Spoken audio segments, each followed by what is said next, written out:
ದುಃಖದಲ್ಲಿದ್ದಾನನ್ನ ಆನಂದ ತೈಲ ಹಚ್ಚಿ ಕುಂದಿದ ಈ ಮನಸ್ಸಿಗೆ ಉತ್ಸಾಹ ಸ್ತೋತ್ರ ತಂದೆ. ದುಃಖದಲ್ಲಿದ್ದಾನನ್ನ ಆನಂದ ತೈಲ ಹಚ್ಚಿ ಕುಂದಿದ ಈ ಮನಸ್ಸಿಗೆ ಉತ್ಸಾಹ ಸ್ತೋತ್ರ ತಂದೆ. ಕ್ರಿಸ್ತನ ಮಹಿಮೆಯನ್ನು ವಸ್ತ್ರವಾಗಿ ತೊಡಿಸಿದೆ ನನಗೆ. ಕ್ರಿಸ್ತನ ಮಹಿಮೆಯನ್ನು ವಸ್ತ್ರವಾಗಿ ತೊಡಿಸಿದೆ. ಅಯ್ಯ ಸ್ತೋತ್ರ ಸ್ತೋತ್ರ ತಂದೆ ಸ್ತುತಿಗೆ ಸ್ತೋತ್ರ. ನಗುವೆಯಲ್ಲಿ ನನ್ನ ಕಾರ್ಯ ಮಾಡಿರುವೆ. ಅಯ್ಯ ಸ್ತೋತ್ರ ಸ್ತೋತ್ರ ತಂದೆ ಸ್ತುತಿಗೆ ಸ್ತೋತ್ರ. ನಗುವೆಯಲ್ಲಿ ನನ್ನ ಕಾರ್ಯ ಮಾಡಿರುವೆ. ನಿನ್ನ ಕೃಪೆಯಲ್ಲಿ ನನ್ನ ಕಾರ್ಯ ಮಾಡಿರುವೆ. ನಿನ್ನ ಕೃಪೆಯಲ್ಲಿ ನನ್ನ ಕಾರ್ಯ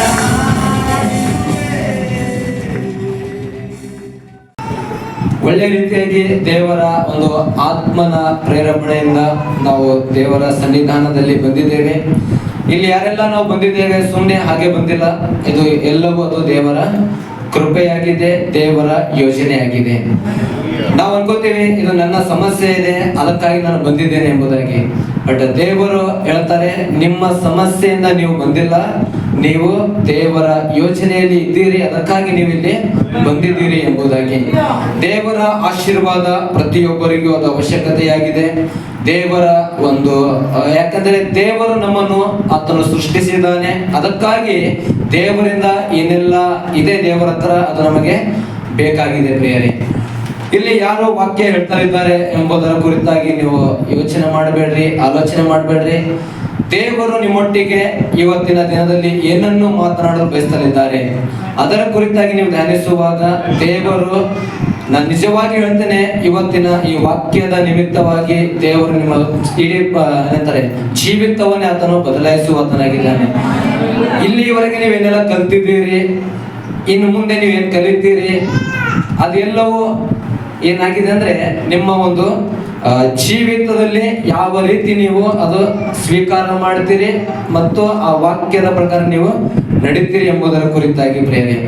ಹಲ್ಲೆಲೂಯಾ. ನಿಮಗೆ ಒಂದು ಪ್ರಶ್ನೆಯನ್ನು ಕೇಳ್ತೇನೆ. ಏನಂದ್ರೆ, ಎಷ್ಟು ಜನ ಇಲ್ಲಿ ನಿಮ್ಮ ಜೀವಿತವನ್ನು ಅದು ಬದಲಾಗಿದೆ?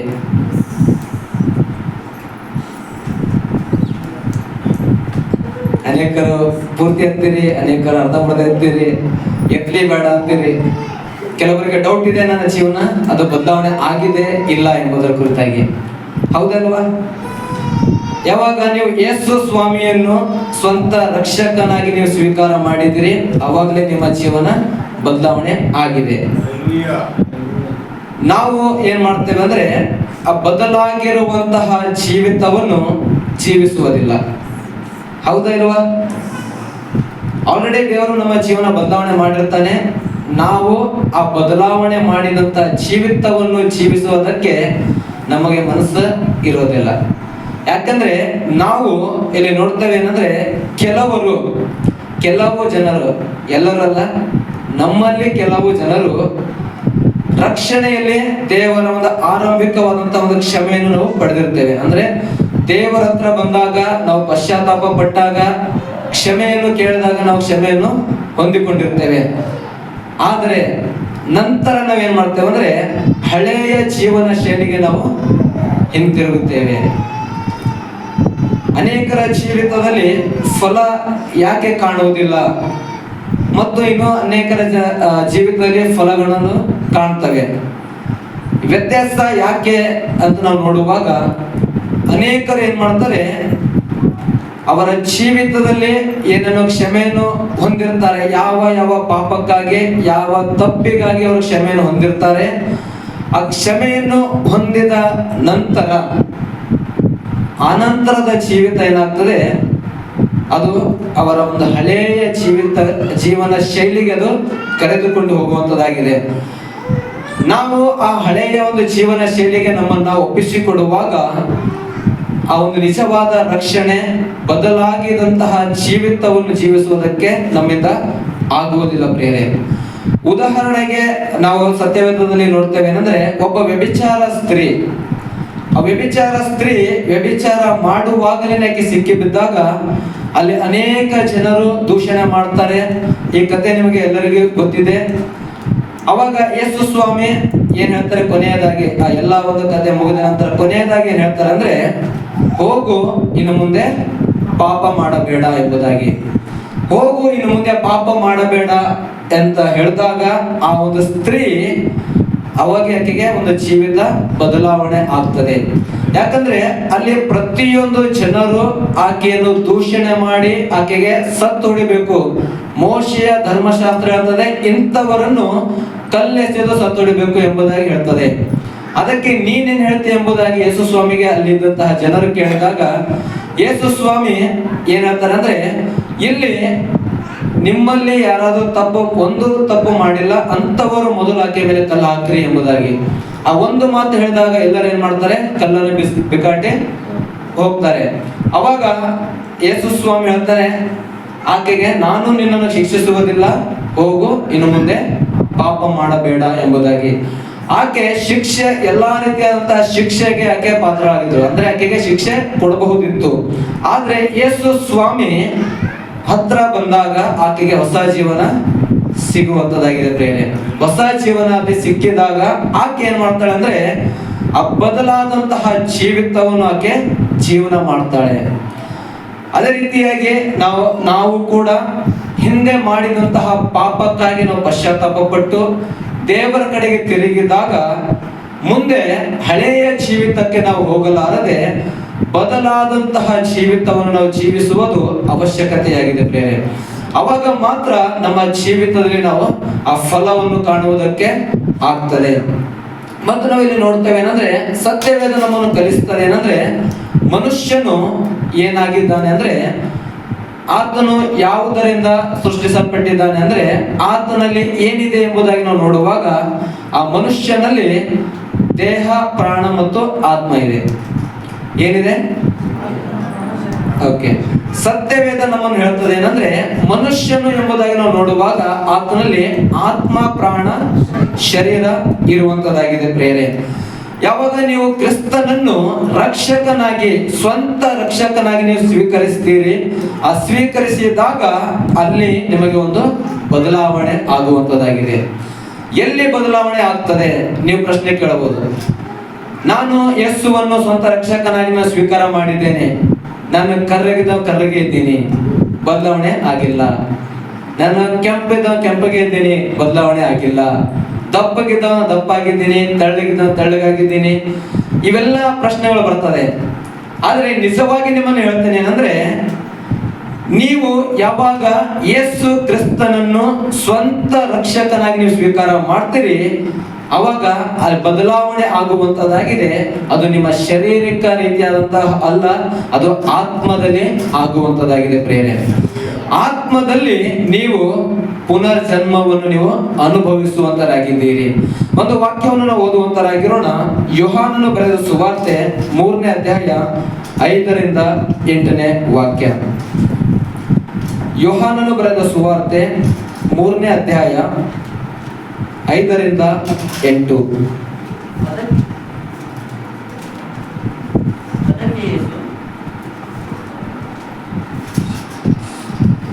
ಅದಕ್ಕೆ ಯೇಸು, ನಾನು ನಿನಗೂ ನಿಜವಾಗಿ ಹೇಳುತ್ತೇನೆ, ಒಬ್ಬನು ನೀರಿಂದಲೂ ಆತ್ಮದಿಂದಲೂ ಹುಟ್ಟಿದರೆ ದೇವರ ರಾಜ್ಯಕ್ಕೆ ಸೇರಲಾರನು. ಹಲ್ಲೆಲೂಯಾ.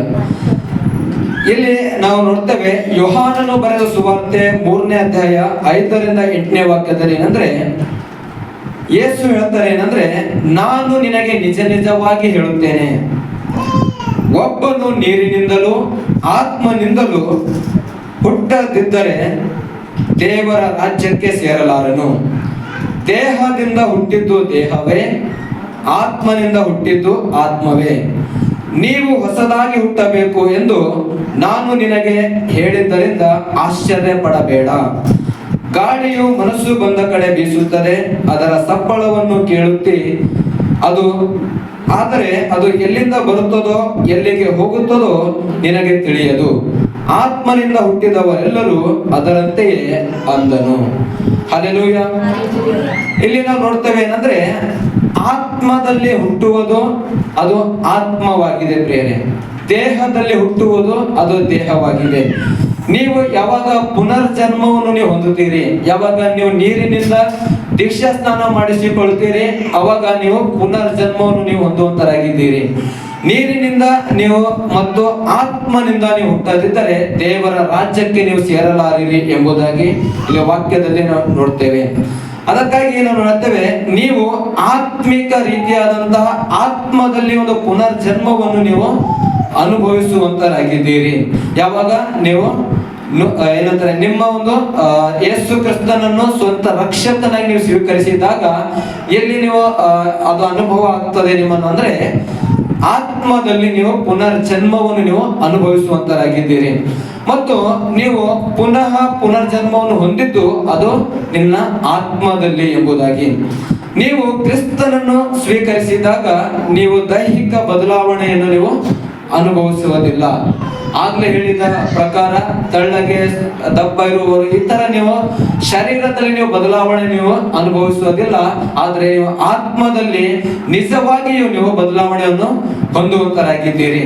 ಮತ್ತು ನಿಮ್ಮ ಹೊಸ ಒಂದು ಆತ್ಮಿಕ ಒಂದು ಜನನದ ನಂತರ ಇಲ್ಲಿ ಏನಾಗ್ತದೆ ಅಂದ್ರೆ, ನೀವು ಹೊಸದಾಗಿ ಆತ್ಮಿಕವಾಗಿ ಹುಟ್ಟಿದ ನಂತರ ನೀವು ಈ ಹೊಸ ಜೀವನವನ್ನು ನಡೆಸುತ್ತಿರುವಾಗ, ಯಾವಾಗ ನೀವು ಆತ್ಮಿಕವಾಗಿ ಹೊಸ ಜನ್ಮವನ್ನು ನೀವು ಹೊಂದುತ್ತೀರಿ, ಅದಾದ ನಂತರ ನೀವು ಈ ಹೊಸ ಜೀವನವನ್ನು ನೀವು ಯಾವಾಗ ಇರ್ತೀರಿ, ಅವಾಗ ನಿಮ್ಮ ಇರುವಂತಹ ನಿಮ್ಮ ಪ್ರಾಣ ಏನಾಗ್ತದೆ, ಅದು ಸೂಪರ್ ನ್ಯಾಚುರಲ್ ಆಗಿ ಅದು ಬದಲಾಗಬೇಕಾಗಿದೆ. ಒಂದು ವೇಳೆ ಬದಲಾಗಿಲ್ಲ ಅಂದ್ರೆ ನಿಮ್ಮ ಪ್ರಾಣ ನಿಮ್ಮ ಆತ್ಮಕ್ಕೂ ಶರೀರಕ್ಕೂ ಅದು ಆಳ್ವಿಕೆ ಮಾಡುವಂತದ್ದಾಗಿದೆ. ಆತ್ಮದಲ್ಲಿ ನಾವು ನೋಡುವಾಗ ಆತ್ಮದಲ್ಲಿ ಏನಿರ್ತದೆ ಅಂದ್ರೆ, ಮನಸ್ಸು, ಇಚ್ಛೆ ಮತ್ತು ಭಾವನೆಗಳು ಇರುವಂತದ್ದಾಗಿದೆ. ಒಂದು ವೇಳೆ ನಾವು ಆತ್ಮದಲ್ಲಿ ನಾವು ತಿರುಗಿ ಹುಟ್ಟದೆ ಇರುವಾಗ ನಾವು ಯಾವುದರಲ್ಲಿ ನಾವು ಜೀವನ ಮಾಡ್ತೇವೆ ಅಂದ್ರೆ, ನಮ್ಮ ಒಂದು ಮನಸ್ಸಿಗೆ ಬಂದ ಹಾಗೆ ನಾವು ಜೀವನ ಮಾಡ್ತೇವೆ. ನಮಗೆ ಇಚ್ಛೆ, ನಮಗೆ ಏನಂದ್ರೆ ಆಸೆ ಏನಿರ್ತದೆ ಆ ಆಸೆಯ ಪ್ರಕಾರ ನಾವು ಜೀವನ ಮಾಡುವಂತರಾಗಿದ್ದೇವೆ. ಮತ್ತು ನಮ್ಮ ಒಂದು ಭಾವನೆಗಳು ಯಾವ ರೀತಿ ನಮ್ಮ ಭಾವನೆಗಳು ಹೇಳುತ್ತದೆ ಅದೇ ರೀತಿಯಾಗಿ ನಾವು ಜೀವನವನ್ನು ಮಾಡ್ತೇವೆ. ನೋಡ್ರಿ, ಅನೇಕ ವರ್ಷಗಳಿಂದ ನಿಮ್ಮನ್ನು ನೀವು ಪರೀಕ್ಷೆ ಮಾಡಿಕೊಳ್ಳ್ರಿ. ಅನೇಕ ವರ್ಷಗಳಿಂದ ನಿಮ್ಮ ಒಂದು ಪ್ರಾಣ, ನಿಮ್ಮಲ್ಲಿ ಇರುವಂತಹ ಪ್ರಾಣ ಏನಾಗಿದೆ, ನಿಮ್ಮ ಆತ್ಮ ಮತ್ತು ನಿಮ್ಮ ಶರೀರಕ್ಕೆ ಅದು ಆಳ್ವಿಕೆ ಮಾಡಿದೆ. ನಿಮ್ಮ ಪ್ರಾಣ ನಿಮ್ಮ ಆತ್ಮಕ್ಕೂ ಮತ್ತು ಶರೀರಕ್ಕೂ ಅದೇನ್ ಮಾಡಿದೆ, ಆಳ್ವಿಕೆ ಮಾಡಿದೆ. ನೀವು ಏನನ್ನು ಬಯಸ್ತೀರಿ ಅದನ್ನು ನೀವು ಮಾಡಿದ್ದೀರಿ, ಹೌದಾ ಇಲ್ವಾ? ಏನನ್ನು ನಾವು ಬಯಸಿವಿ ಅದನ್ನೇ ನಾವು ಮಾಡಿವಿ, ಅದರ ವಿರುದ್ಧವಾಗಿ ನಾವೇನು ಮಾಡಿಲ್ಲ. ನೀವು ಅದು ಏನಂದ್ರೆ, ಮಾದಕ ದ್ರವ್ಯಗಳು, ಮದ್ಯಪಾನ, ಅಶ್ಲೀಲತೆ, ಅನೈತಿಕತೆ ಇತ್ಯಾದಿ, ಇವೆಲ್ಲವೂ ನಮ್ಮ ಆತ್ಮನ ವಿರುದ್ಧವಾದಂತಹ ಸಂಗತಿಗಳಾಗಿದ್ದಾವೆ. ನಾವೇನ್ ಮಾಡಿದ್ದೇವೆ, ಶರೀರದಲ್ಲಿ ಪ್ರಾಣದಲ್ಲಿ ನಾವು ಜೀವಿಸಿದಾಗ, ಪ್ರಾಣಕ್ಕೆ ನಾವು ಮಹತ್ವ ಕೊಟ್ಟಾಗ ಆ ಪ್ರಾಣ ನಮ್ಮ ಶರೀರಕ್ಕೂ ಮತ್ತು ಆತ್ಮದ ವಿರುದ್ಧವಾಗಿ ಅದು ಕಾರ್ಯ ಮಾಡುವಂತದ್ದಾಗಿದೆ. ಏನಂದ್ರೆ, ನಾವು ಏನನ್ನು ಮಾಡಲು ಬಯಸಿದ್ದೇವೆ ಅಂದ್ರೆ, ಅನೇಕರಿಗೆ ಮಾದಕ ದ್ರವ್ಯಗಳನ್ನು ಸೇವಿಸಬೇಕು ಅಂತ ಅನಿಸ್ತದೆ, ನಾವು ಅದನ್ನು ಬಿಟ್ಟು ಬಿಡಲಾರೆ ನಾವು ಆ ಮಾದಕ ದ್ರವ್ಯಗಳನ್ನು ನಾವು ಸೇವಿಸ್ತೇವೆ. ನಶೆಬಾಜಿ ಮಾಡ್ತೇವೆ, ಮದ್ಯಪಾನ ಮಾಡ್ತೇವೆ, ಅಶ್ಲೀಲತೆ, ಕೆಟ್ಟ ಚಿತ್ರಗಳನ್ನು ನಾವು ನೋಡ್ತೇವೆ, ಅನೈತಿಕತೆ ಇತ್ಯಾದಿ ಇಂತಹ ಕಾರ್ಯಗಳ ಮೇಲೆ ನಾವು ಮನಸ್ಸು ಇಡುವಂತರಾಗಿದ್ದೇವೆ. ಯಾಕಂದ್ರೆ ನಮ್ಮ ಮನಸ್ಸು ಯಾವಾಗಲೂ ಅದು ಆತ್ಮನ ವಿರುದ್ಧವಾಗಿ ಅದು ಇರುವಂತದಾಗಿದೆ ಪ್ರೇರೆ. ನಾವು ಆತ್ಮ ನಮ್ಮನ್ನು ದೇವರ ಕಡೆಗೆ ನಡೆಸುತ್ತಲೇ ಇರುತ್ತದೆ. ಬಟ್ ನಮ್ಮ ಮನಸ್ಸು, ನಮ್ಮ ಒಂದು ಪ್ರಾಣ ಅದೇನಾಗಿದೆ, ಅದು ಈ ಲೋಕದ ಒಂದು ಕೆಟ್ಟ ಸಂಗತಿಗಳ ಕಡೆಗೆ ಅದು ನಮ್ಮನ್ನು ಕರೆದುಕೊಂಡು ಒಯ್ಯುವಂತದಾಗಿದೆ. ಮತ್ತು ನೀವು ಕೋಪ, ಕ್ಷಮಿಸದಿರುವಿಕೆ ಮತ್ತು ಕಟುವಾದ ಭಾವನೆಗಳ ಮೇಲೆ ನಿಯಂತ್ರಣವನ್ನು ನೀವು ಹೊಂದಿಲ್ಲ ಎಂಬುದಾಗಿ. ಯಾವಾಗ ನಾವು ಪ್ರಾಣಕ್ಕೆ ಮಹತ್ವ ಕೊಡುತ್ತೇವೆ, ಅವಾಗ ನಾವು ಕೋಪ ಮತ್ತು ಕ್ಷಮಿಸದಿರುವಿಕೆ, ಕಟುವಾದ ಒಂದು ಭಾವನೆಗಳ ಮೇಲೆ ನಾವು ನಿಯಂತ್ರಣವನ್ನು ನಾವು ಹೊಂದಿಲ್ಲ ಎಂಬುದಾಗಿ. ನಿಜವಾಗ್ಲೂ ನಾವು ನಿಯಂತ್ರಣ ಎಲ್ಲಿ ಹೊಂದಬೇಕಾಗಿದೆ ಅಂದ್ರೆ ನಮ್ಮ ಆತ್ಮದಿಂದ ಪ್ರಾಣಕ್ಕೆ ಮತ್ತು ಶರೀರದ ಮೇಲೆ ನಾವು ನಿಯಂತ್ರಣ ಹೊಂದಬೇಕು ಪ್ರಿಯರೇ. ನೀವು ಎಲ್ಲಿಗೆ ಹೋಗಬೇಕೆಂದು ಬಯಸುತ್ತೀರೋ ಅಲ್ಲಿಗೆ ನೀವು ಹೋಗಿದ್ದೀರಿ. ಮೊಟ್ಟ ಮೊದಲನೇದಾಗಿ ಏನನ್ನು ಮಾಡಬೇಕು ಎಂಬುದಾಗಿ ಬಯಸಿದ್ದೀರಿ, ಅದನ್ನು ಮಾಡಿದ್ದೀರಿ. ಎರಡನೇದಾಗಿ ಏನನ್ನು ಎಲ್ಲಿಗೆ ನೀವು ಹೋಗಬೇಕು ಎಂಬುದಾಗಿ ಬಯಸಿದ್ದೀರಿ, ನೀವು ಅಲ್ಲಿಗೆ ಹೋಗಿದ್ದೀರಿ. ಮತ್ತು ನೀವು ಏನು ಮಾಡಬೇಕು ಅಂತೀರಿ ಅದನ್ನು ನೀವು ಯಾವಾಗಲೂ ಯಥಾ ಪ್ರಕಾರ ನೀವು ಮಾಡ್ತಾ ಬಂದಿದ್ದೀರಿ ಪ್ರಿಯರೇ. ಇಲ್ಲಿ ನಾವು ನೋಡ್ತೇವೆ ಏನಂದ್ರೆ ಪಾಪದ ಒಂದು ನಡವಳಿಕೆಯ ಒಂದು ಪುನರಾವರ್ತನೆಯು ಕೆಲವು ಕ್ರಿಯೆಗಳು ನಮ್ಮ ಜೀವನದಲ್ಲಿ ಎಷ್ಟು ಬೇರೂರಿದೆವೋ ಅಲ್ಲಿಯವರೆಗೆ ನಾವು ಅದನ್ನು ನಿಲ್ಲಿಸಲು ಸಾಧ್ಯವಿಲ್ಲ ಪ್ರಿಯರೇ. ಅಂದ್ರೆ ಪಾಪದ ನಡವಳಿಕೆ ಅದು ನಮ್ಮಲ್ಲಿ ಅದು ಬೇರೂರಿ ಇರುವಂತದ್ದಾಗಿದೆ. ಆ ಬೇರೂರಿದ ಪಾಪದ ನಡವಳಿಕೆ ನಮ್ಮಿಂದ ಅದು ಕಿತ್ತು ಹಾಕಬೇಕಾಗಿದೆ. ಮತ್ತು ನಾವು ಅಭ್ಯಾಸದ ಪಾಪಕ್ಕೆ, ಕೆಲವರು ಪಾಪವನ್ನು ಮಾಡುವುದು ಅಭ್ಯಾಸ ಮಾಡಿಕೊಳ್ಳುವಂತರಾಗಿದ್ದಾರೆ, ರೂಢಿಯಾಗಿ ಮಾಡಿಕೊಳ್ಳುವಂತರಾಗಿದ್ದಾರೆ. ದೇವರ ವಾಕ್ಯ ಹೇಳ್ತದೆ ಏನಂದ್ರೆ, ನೀವು ಸಭೆಗೆ ಬರುವುದನ್ನು ರೂಢಿ ಮಾಡಿಕೊಳ್ಳಿರಿ. ಸಭೆಗೆ ಬರುವುದನ್ನು, ಆತ್ಮಿಕ ರೀತಿಯಲ್ಲಿ ನೀವು ಬೆಳೆಯುವುದನ್ನು ರೂಢಿ ಮಾಡಿಕೊಳ್ಳುವಂತರಾಗಿರಿ. ಸತ್ಯವೇದವನ್ನು ಓದುವಂಥದ್ದನ್ನು, ಧ್ಯಾನ ಮಾಡುವಂಥದ್ದನ್ನು, ಪ್ರಾರ್ಥಿಸುವುದನ್ನು, ಇದು ಎಲ್ಲ ಕಾರ್ಯಗಳು ನಾವು ರೂಢಿಯಾಗಿ ನಾವು ಮಾಡಿಕೊಳ್ಳಬೇಕಾಗಿದೆ. ಆದರೆ ನಮ್ಮ ಒಂದು ಪ್ರಾಣಕ್ಕೆ ನಾವು ಅದು ಮಹತ್ವ ಕೊಟ್ಟಾಗ ಏನಾಗ್ತದೆ, ನಾವು ಪಾಪವನ್ನೇ ಅದು ಅಭ್ಯಾಸವಾಗಿ ನಾವು ಮಾಡಿಕೊಂಡಿರ್ತೇವೆ. ನಾವು ಪಾಪವನ್ನು ಮಾಡಿರ್ತೇವೆ, ನಮಗೇನನ್ಸುತ್ತೆ, ನಾವು ಪಾಪ ಮಾಡಿಲ್ಲ ಅಂದ್ರೆ ಅದು ಯಥಾ ಪ್ರಕಾರದ ರೂಢಿ ಆಗಿ ಬಂದಿರುವಂತದ್ದಾಗಿದೆ. ಅಂತಹ ಒಂದು ರೀತಿಯಾಗಿ ನಾವು ಮಾಡಿಕೊಂಡಾಗ ಏನಾಗ್ತದೆ ಅಂದ್ರೆ ನಾವು ಅಭ್ಯಾಸದ ಪಾಪಕ್ಕೆ ಏನಾಗ್ತೇವೆ, ಗುಲಾಮರಾಗ್ತೇವೆ. ಮತ್ತು ಆತ್ಮಿಕ ಒಂದು ಭದ್ರಕೋಟೆಗಳನ್ನು ನಾವು ನಿರ್ಮಿಸಿಕೊಂಡಿರುತ್ತೇವೆ ಪ್ರಿಯರೇ. ಅಂದ್ರೆ ನಾವು ಸ್ಪಿರಿಚುವಲ್ ಅದು ಬಾಂಡೇಜಸ್ ಅಲ್ಲಿ, ಸ್ಪಿರಿಚುವಲ್ ಸ್ಟ್ರಾಂಗ್ ಹೋಲ್ಡ್ ಅಲ್ಲಿ ನಾವು ಬಿದ್ದಿರುತ್ತೇವೆ. ನಮ್ಮನ್ನು ನಾವೇ ನಮ್ಮ ಸ್ವಂತ ಕೈಗಳಿಂದಲೇ, ನಮ್ಮ ಆಲೋಚನೆಗಳಿಂದಲೇ ನಮ್ಮ ಜೀವಿತವನ್ನು ನಾವು ಕೆಟ್ಟ ಒಂದು ಮಾರ್ಗಕ್ಕೆ ನಾವು ಒಯ್ತೇವೆ. ಇಲ್ಲಿ ಅಪೊಸ್ತಲನಾದ ಪೌಲನು, ಆತನು ಬದಲಾವಣೆ ಆದಾಗ, ಸೌಲನು ಆಗಿದ್ದನು, ಈ ಲೋಕದ ಜನರು ಯಾವ ರೀತಿ ಇರ್ತಾರೆ ಅದೇ ರೀತಿಯಾಗಿದ್ದನು. ಆತನು ಸುವಾರ್ತೆಯನ್ನು ಕೇಳಿ ದೇವರ ಕಡೆಗೆ ತಿರುಗಿಕೊಂಡಾಗ ಆತನು ಪೌಲನಾತನೇ. ಆತನು ಬದಲಾವಣೆ ಆದ ನಂತರ ಹೋರಾಡಿದ್ದು ಇದನ್ನೇ ಪ್ರೇರಣೆ.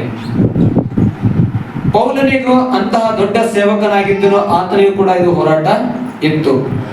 ನಾವು ಕೆಲವೊಂದು ವಾಕ್ಯಗಳ ಮುಖಾಂತರ ನಾವು ನೋಡುವಂತರಾಗಿರೋಣ.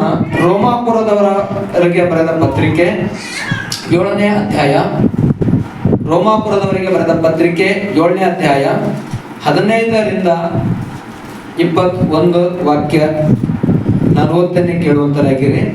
ಹೇಗೆಂದರೆ ನಾನು ಮಾಡುವುದು ನನಗೆ ಗೊತ್ತಿಲ್ಲ, ಯಾವುದನ್ನು ಮಾಡಬೇಕೆಂದು ನಾನು ಇಚ್ಛಿಸುತ್ತೇನೋ ಅದನ್ನು ನಡೆಸದೆ ನನಗೆ ಅಸಹ್ಯವಾದದನ್ನು ಮಾಡುತ್ತೇನೆ. ಆದರೆ ನಾನು ಮಾಡುವಂಥದ್ದಕ್ಕೆ ನನ್ನ ಮನಸ್ಸು ಒಪ್ಪದಿದ್ದರೆ ಧರ್ಮಶಾಸ್ತ್ರವು ಉತ್ತಮವಾದದೆಂದು ಒಪ್ಪಿಕೊಂಡ ಹಾಗಾಯಿತು. ಹೀಗಿರಲಾಗಿ ಆ ಅಸಹ್ಯವಾದದನ್ನು ಮಾಡುವವನು ಇನ್ನು ನಾನಲ್ಲ, ನನ್ನಲ್ಲಿ ನೆಲೆಗೊಂಡಿರುವ ಪಾಪವೇ ಇದನ್ನು ಮಾಡುತ್ತದೆ. ನನ್ನಲ್ಲಿ ಅಂದರೆ ನನ್ನ ಶರೀರಾಧೀನ ಸ್ವಭಾವದಲ್ಲಿ ಒಳ್ಳೆಯದೇನು ವಾಸ್ತವಾಗಿಲ್ಲವೆಂದು ನನಗೆ ತಿಳಿದದೆ. ಒಳ್ಳೆಯದನ್ನು ಮಾಡುವುದಕ್ಕೆ ನನಗೇನೋ ಮನಸ್ಸುಂಟು, ಆದರೆ ಅದನ್ನು ಮಾಡುವುದು ನನ್ನಿಂದಾಗದು. ನಾನು ಮೆಚ್ಚುವ ಒಳ್ಳೆಯ ಕಾರ್ಯವನ್ನು ಮಾಡದೆ ಮೆಚ್ಚದಿರುವ ಕೆಟ್ಟ ಕಾರ್ಯವನ್ನೇ ಮಾಡುವವನಾಗಿದ್ದೇನೆ. ಮಾಡಬಾರದೆನ್ನುವ ಕೆಲಸವನ್ನು ನಾನು ಮಾಡಿದರೆ ಅದನ್ನು ಮಾಡಿದವನು ಇನ್ನು ನಾನಲ್ಲ, ನನ್ನಲ್ಲಿ ನೆಲೆಗೊಂಡಿರುವ ಪಾಪವೇ ಅದನ್ನು ಮಾಡಿತು. ಹೀಗಿರಲಾಗಿ ಒಳ್ಳೆಯದನ್ನು ಮಾಡಬೇಕೆಂದಿರುವ ನನಗೆ ಕೆಟ್ಟದೇ ಸಿದ್ಧವಾಗಿದೆ ಎಂಬ ನಿಯಮ ನನಗೆ ಕಾಣಬರುತ್ತದೆ. ಈ ರೀತಿಯಾಗಿ ಪೌಲನು ರೋಮಾಪುರದವರಿಗೆ ಆತನ ಪತ್ರಿಕೆಯಲ್ಲಿ ಆತನು ಬರೀತಲಿದ್ದಾನೆ ಆತನ ಕುರಿತಾಗಿ ಪ್ರೇರಣೆ. ಅಂದ್ರೆ ಆತನಿಗೆ ಮನಸ್ಸು ಇದೆ ಒಳ್ಳೆಯದು ನಾನು ಮಾಡಬೇಕು ಎಂಬುದಾಗಿ. ಅದೇ ರೀತಿಯಾಗಿ ಪೌಲನ ಹಾಗೆ ಇಲ್ಲಿ ಕುಳಿತಿರುವ ಪ್ರತಿಯೊಬ್ಬರಿಗೂ ಮನಸ್ಸು ಇದೆ ನಾನು ಒಳ್ಳೆಯದನ್ನೇ ಮಾಡಬೇಕು ಎಂಬುದಾಗಿ. ಒಳ್ಳೆಯದನ್ನು ಮಾಡಬೇಕು ಎಂಬುದಾಗ ಮನಸ್ಸು ಇದ್ರೂ ಕೂಡ ಕೆಟ್ಟದನ್ನೇ ನಾವು ಕೆಲವೊಂದು ಸಲ ಮಾಡ್ತಾ ಇರ್ತೇವೆ. ಯಾಕೆ ನಾವು ಆ ಕೆಟ್ಟದನ್ನು ಮಾಡ್ತೇವೆ ಎಂಬುದಾಗಿ ನೋಡುವಾಗ ಅದು ಮಾಡುವವರು ನೀವಲ್ಲ, ನಿಮ್ಮಲ್ಲಿ ನೆಲೆಗೊಂಡಿರುವ ಪಾಪವೇ ಎಂಬುದಾಗಿ. ಅನೇಕರಿಗೆ ಈ ಒಂದು ಪಾಪದ ಕುರಿತಾಗಿ ಅದು ಗೊತ್ತಿರುವುದಿಲ್ಲ ಪ್ರೇರೆ. ಅದು ಪಾಪ, ಅದು ನಮ್ಮ ಹೃದಯದಲ್ಲಿ, ನಮ್ಮ ಜೀವಿತದಲ್ಲಿ ಅದು ಆಳವಾಗಿ ಅದು ಕುಳಿತುಕೊಂಡಿರುವಂತದ್ದಾಗಿದೆ. ನಾವು ಒಳ್ಳೆಯದನ್ನೇ ಮಾಡಲು ಬಯಸ್ತೇವೆ, ಆದರೆ ಕೆಟ್ಟದನ್ನೇ ನಮ್ಮ ಕೈಯಿಂದ ಆಗ್ತದೆ. ಯಾಕೆ ನನ್ನಿಂದ ಅದು ಕೆಟ್ಟದಾಗ್ತದೆ ಎಂಬುದಾಗಿ ಅನೇಕರ ಒಂದು ಜೀವಿತದಲ್ಲಿ ಅದು ಆ ಪ್ರಶ್ನೆಯಾಗಿ ಉಳಿಯುವಂತದ್ದಾಗಿದೆ ಪ್ರೇರೆ. ಒಂದು ವೇಳೆ ಅಂತಹ ಪ್ರಶ್ನೆ ನಿಮ್ಮಲ್ಲಿ ಇರುವುದಾದರೆ ದೇವರು ಉತ್ತರ ರೀತಿಯಾಗಿ ನಿಮ್ಮನ್ನು ಹೇಳಲು ಬಯಸುತ್ತಿದ್ದಾರೆ.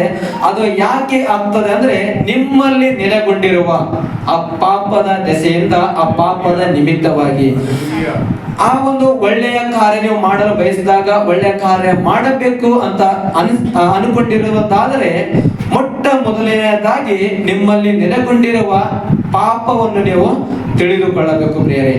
ಯಾವ ಪಾಪ ನಮ್ಮ ಜೀವಿತದಲ್ಲಿ ಅದು ನೆಲೆಗೊಂಡಿದೆ ಅದನ್ನು ನಾವು ಪರಿಶೋಧಿಸುವಾಗ ದೇವರು ನಮ್ಮನ್ನು ಆ ವಾಕ್ಯದ ಮುಖಾಂತರ ನಾವು ಆ ಪಾಪವನ್ನು ನಾವು ಹುಡುಕಿದಾಗ ಯಾವ ಪಾಪಕ್ಕೆ ನಾವು ಒಳಗಾಗಿದ್ದೇವೆ, ಯಾವ ಪಾಪದಲ್ಲಿ ನಾವು ಸಿಕ್ಕಿ ಬಿದ್ದಿದ್ದೇವೆ ಎಂಬುದಾಗಿ ದೇವರು ನಮ್ಮನ್ನು ತೋರಿಸುವಾಗ ಅದನ್ನು ಒಪ್ಪಿಕೊಂಡು ಪಶ್ಚಾತ್ತಾಪ ಪಟ್ಟು ನಾವು ಬಿಟ್ಟು ಬಿಡುವಾಗ ಆ ನೆಲೆಗೊಂಡಿರುವ ಪಾಪ ಬೇರು ಸಮೇತ ಅದು ಕಿತ್ತು ಹೋಗುವಂತದ್ದಾಗಿದೆ ಪ್ರೇರೆ. ಯಾವಾಗ ನಾವು ಪಶ್ಚಾತ್ತಾಪ ಪಟ್ಟು ದೇವರ ಕಡೆಗೆ ನಾವು ಬರುತ್ತೇವೆ ಅವಾಗ ದೇವರು ಆತನ ಒಳ್ಳೆಯವನಾಗಿರುವುದರಿಂದ ನಮ್ಮ ಎಲ್ಲ ಪಾಪಗಳನ್ನು ಆತನು ಅಳಿಸಿ ಆತನು ನಮ್ಮನ್ನು ತನ್ನ ಮಗನಾಗಿ ಮಗಳಾಗಿ ಆತನು ಸ್ವೀಕಾರ ಮಾಡುವಾತನಾಗಿದ್ದಾನೆ ಪ್ರೇರೆ. ನಿಮ್ಮ ಒಂದು ಪ್ರಾಣದ ಒಂದು ಸ್ವಭಾವವನ್ನು ನೀವು ನಿಮ್ಮ ಕೈಯಿಂದ ಅದು ಬದಲಾಯಿಸಲು ಸಾಧ್ಯವಿಲ್ಲ ಪ್ರೇರೆ. ನಿಮ್ಮ ಪ್ರಾಣದ ಸ್ವಭಾವ ಬದಲಾಯಿಸಲು ನಿಮ್ಮಿಂದ ಆಗುವುದಿಲ್ಲ ಎಂಬುದಾಗಿ ಸತ್ಯವೇದ ಹೇಳ್ತದೆ. ಮತ್ತೆ ನನಗೆ ಹೇಗೆ ಬದಲಾಗಬೇಕು ಅಂತ ಪ್ರಶ್ನೆ ಇರುವಾಗ ಸ್ವಪ್ರಯತ್ನವು ನಿಮ್ಮನ್ನು ಅಭ್ಯಾಸದ ಪಾಪದಿಂದ ಮುಕ್ತಗೊಳಿಸುವುದಿಲ್ಲ. ಸ್ವಪ್ರಯತ್ನದಿಂದ ವ್ಯಸನಗಳನ್ನು ಮುರಿಯಲು ಸಾಧ್ಯವಿಲ್ಲ. ನಿಮ್ಮ ಪ್ರಾಣದ ಕ್ಷೇತ್ರವನ್ನು ಅಲೌಕಿಕವಾಗಿ ಬದಲಾಯಿಸಲು ನೀವು ದೇವರಿಗೆ ಅವಕಾಶ ನೀಡಬೇಕು. ದೇವರು ನಿಮ್ಮ ಜೀವಿತದಲ್ಲಿ ಕಾರ್ಯ ಮಾಡುವುದಕ್ಕಾಗಿ, ನಿಮ್ಮನ್ನು ಬದಲಾವಣೆ ಮಾಡುವುದಕ್ಕಾಗಿ ದೇವರಿಗೆ ನೀವು ಅವಕಾಶ ಮಾಡಿಕೊಡಬೇಕು. ಈ ಒಂದು ಬದಲಾವಣೆ ನ್ಯಾಚುರಲ್ ಆಗಿ ಅದು ಆಗುವುದಿಲ್ಲ ಪ್ರಿಯರೇ. ಈಗ ನಾವು ನೋಡ್ತೇವೆ, ನಾವು ಯಾವ ರೀತಿ ನೋಡ್ತೇವೆ ಆ ರೀತಿ ಅದು ಆಗುವುದಿಲ್ಲ. ನಾವು ಯಾವ ರೀತಿ ಊಹಿಸ್ತೇವೆ ಆ ರೀತಿ ಆಗುವುದಿಲ್ಲ. ಬಟ್ ಅದು ಸೂಪರ್ ನ್ಯಾಚುರಲ್ ಆಗಿ ಅದು ಬದಲಾವಣೆ ಆಗುವಂತದ್ದಾಗಿದೆ. ಅದಕ್ಕಾಗಿ ದೇವರು ಬಯಸುತ್ತಿದ್ದಾರೆ ಇಲ್ಲಿ ಇರುವ ಪ್ರತಿಯೊಬ್ಬರ ಜೀವಿತವನ್ನು ಅದನ್ನು ಬದಲಾವಣೆ ಮಾಡಲು ಬಯಸ್ತಾರೆ ಪ್ರೇರೆ. ಅದಕ್ಕಾಗಿ ನೀವೇನ್ ಮಾಡ್ಬೇಕಾಗಿದೆ ಅಂದ್ರೆ ಸಿಂಪಲ್ ಆಗಿ ಹಣ ಕೊಡಬೇಕಾಗಿಲ್ಲ, ನಿಮ್ಮ ಆಸ್ತಿ ಕೊಡಬೇಕಾಗಿಲ್ಲ, ಬೆಳ್ಳಿ ಬಂಗಾರ ಕೊಡಬೇಕಾಗಿಲ್ಲ. ಒಂದೇ ಒಂದು ಕೊಡಬೇಕೇನಂದ್ರೆ ದೇವರಿಗೆ ನಿಮ್ಮ ಜೀವಿತದಲ್ಲಿ ಕಾರ್ಯ ಮಾಡುವುದಕ್ಕಾಗಿ ಅವಕಾಶ ಮಾಡಿಕೊಡಬೇಕು. ನೀವು ದೇವರಿಗೆ, ದೇವರೇ ನನ್ನ ಈ ಪ್ರಾಣವನ್ನು ನೀನು ತೆಗೆದುಕೋ, ಆ ಪ್ರಾಣದಲ್ಲಿ ನೀನು ಬದಲಾವಣೆ ಮಾಡು ಎಂಬುದಾಗಿ ನೀವು ಒಪ್ಪಿಸಿಕೊಡುವಾಗ ನಿಜವಾಗಲೂ ನಿಮ್ಮ ಪ್ರಾಣ ಅದು ಬದಲಾವಣೆ ಆಗುವಂತದ್ದಾಗಿದೆ. ಮತ್ತು ನಾವು ನೋಡ್ತೇವೆ ನಿಮ್ಮ ಮನಸ್ಸು, ಚಿತ್ತ ಮತ್ತು ಭಾವನೆಗಳು ಅಂದ್ರೆ ನಿಮ್ಮ ಪ್ರಾಣದಲ್ಲಿ ಏನಿದೆ, ನಿಮ್ಮ ಚಿತ್ತ, ಮನಸ್ಸು ಮತ್ತು ಭಾವನೆಗಳಿದೆ. ಈ ಒಂದು ಮನಸ್ಸು, ಚಿತ್ತ, ಭಾವನೆಗಳಲ್ಲಿ ದೇವರು ಬದಲಾವಣೆಯನ್ನು ಮಾಡ್ತಾನೆ ಪ್ರೇರೆ. ನಾವು ಅನೇಕರು ನೋಡ್ತೇವೆ, ಅನೇಕ ಯೌವನಸ್ಥರು ತಮ್ಮ ಜೀವಿತವನ್ನು ಅರ್ಧಕ್ಕೆ ಕಳೆದುಕೊಳ್ಳುವಂತರಾಗಿದ್ದಾರೆ, ಸುಸೈಡ್ ಅನ್ನು ಮಾಡಿಕೊಳ್ಳುವಂತರಾಗಿದ್ದಾರೆ. ಯಾಕಂದ್ರೆ ರಾಂಗ್ ಎಮೋಷನ್ ಇಂದ ಪ್ರೇರೆ. ತಪ್ಪಾದ ಭಾವನೆಗಳಿಂದ ಅನೇಕರು ತಮ್ಮ ಜೀವಿತವನ್ನೇ ಅರ್ಧಕ್ಕೆ ಅವರು ಕೊಡುವಂತರಾಗಿದ್ದಾರೆ. ಬಟ್ ಯಾಕಂದ್ರೆ ಅವರಿಗೆ ಒಂದು ನಿರೀಕ್ಷೆನೇ ಇರುವುದಿಲ್ಲ. ಬಟ್ ದೇವರು ನಿಮ್ಮನ್ನು ಹೇಳುವಂತರಾಗಿದ್ದಾರೆ ಏನಂದ್ರೆ, ಯೇಸು ಕ್ರಿಸ್ತನೇ ನಿಮ್ಮ ಜೀವಿತಕ್ಕೆ ಆಧಾರವಾಗಿದ್ದಾನೆ. ಆತನೇ ನಿಮ್ಮ ಭವಿಷ್ಯಕ್ಕೆ ಆತನೇನಾಗಿದ್ದಾನೆ, ನಿರೀಕ್ಷೆಯಾಗಿದ್ದಾನೆ. ಪ್ರಿಯರೇ, ಆತನು ನೀವು ಸ್ವೀಕಾರ ಮಾಡಿಕೊಳ್ಳುವಾಗ ನೀವು ಯಾವುದೇ ವಿಷಯದ ಕುರಿತಾಗಿ ಕೊರತೆ ಪಡುವುದು ಅವಶ್ಯಕತೆ ಇಲ್ಲ. ಮತ್ತು ಅನೇಕ ವರ್ಷಗಳಿಂದ ನಿಮ್ಮ ಪಾಪ ಪೂರ್ಣ ಪ್ರಾಣದ ಒಂದು ಸ್ವಭಾವವು ನಿಮ್ಮ ದೇಹ ಮತ್ತು ನಿಮ್ಮ ಆತ್ಮವನ್ನು ನಿಯಂತ್ರಿಸಿದೆ. ದೇಹ ಮತ್ತು ಆತ್ಮ ಯಾರು ನಿಯಂತ್ರಿಸಿದ್ದಾರೆ ಅಂದ್ರೆ ನಿಮ್ಮ ಪ್ರಾಣ, ಪಾಪ ಪೂರ್ಣವಾದಂತಹ ಪ್ರಾಣ, ಪಾಪದ ಒಂದು ತುಂಬಿದಂತಹ ಪ್ರಾಣ ನಿಮ್ಮ ಆತ್ಮ ಮತ್ತು ಶರೀರದ ಮೇಲೆ ಅದು ನಿಯಂತ್ರಿಸಿದೆ ಎಂಬುದಾಗಿ. ಮತ್ತು ನಿಮ್ಮ ವಿಮೋಚನೆಗೊಂಡ ಆತ್ಮವು ನಿಮ್ಮ ದೇಹ ಮತ್ತು ಪ್ರಾಣವನ್ನು ನಿಯಂತ್ರಿಸಲು ಈಗ ನೀವು ಕಲಿಯಬೇಕು. ಹಲ್ಲೆಲೂಯಾ. ಎಲ್ಲರೂ ಇಲ್ಲಿ ಇದ್ದೀರಾ? ಇವಾಗ ನಾವು ಏನ್ ಮಾಡ್ಬೇಕಾಗಿದೆ ಅಂದ್ರೆ ಕಲಿಯಬೇಕಾಗಿದೆ.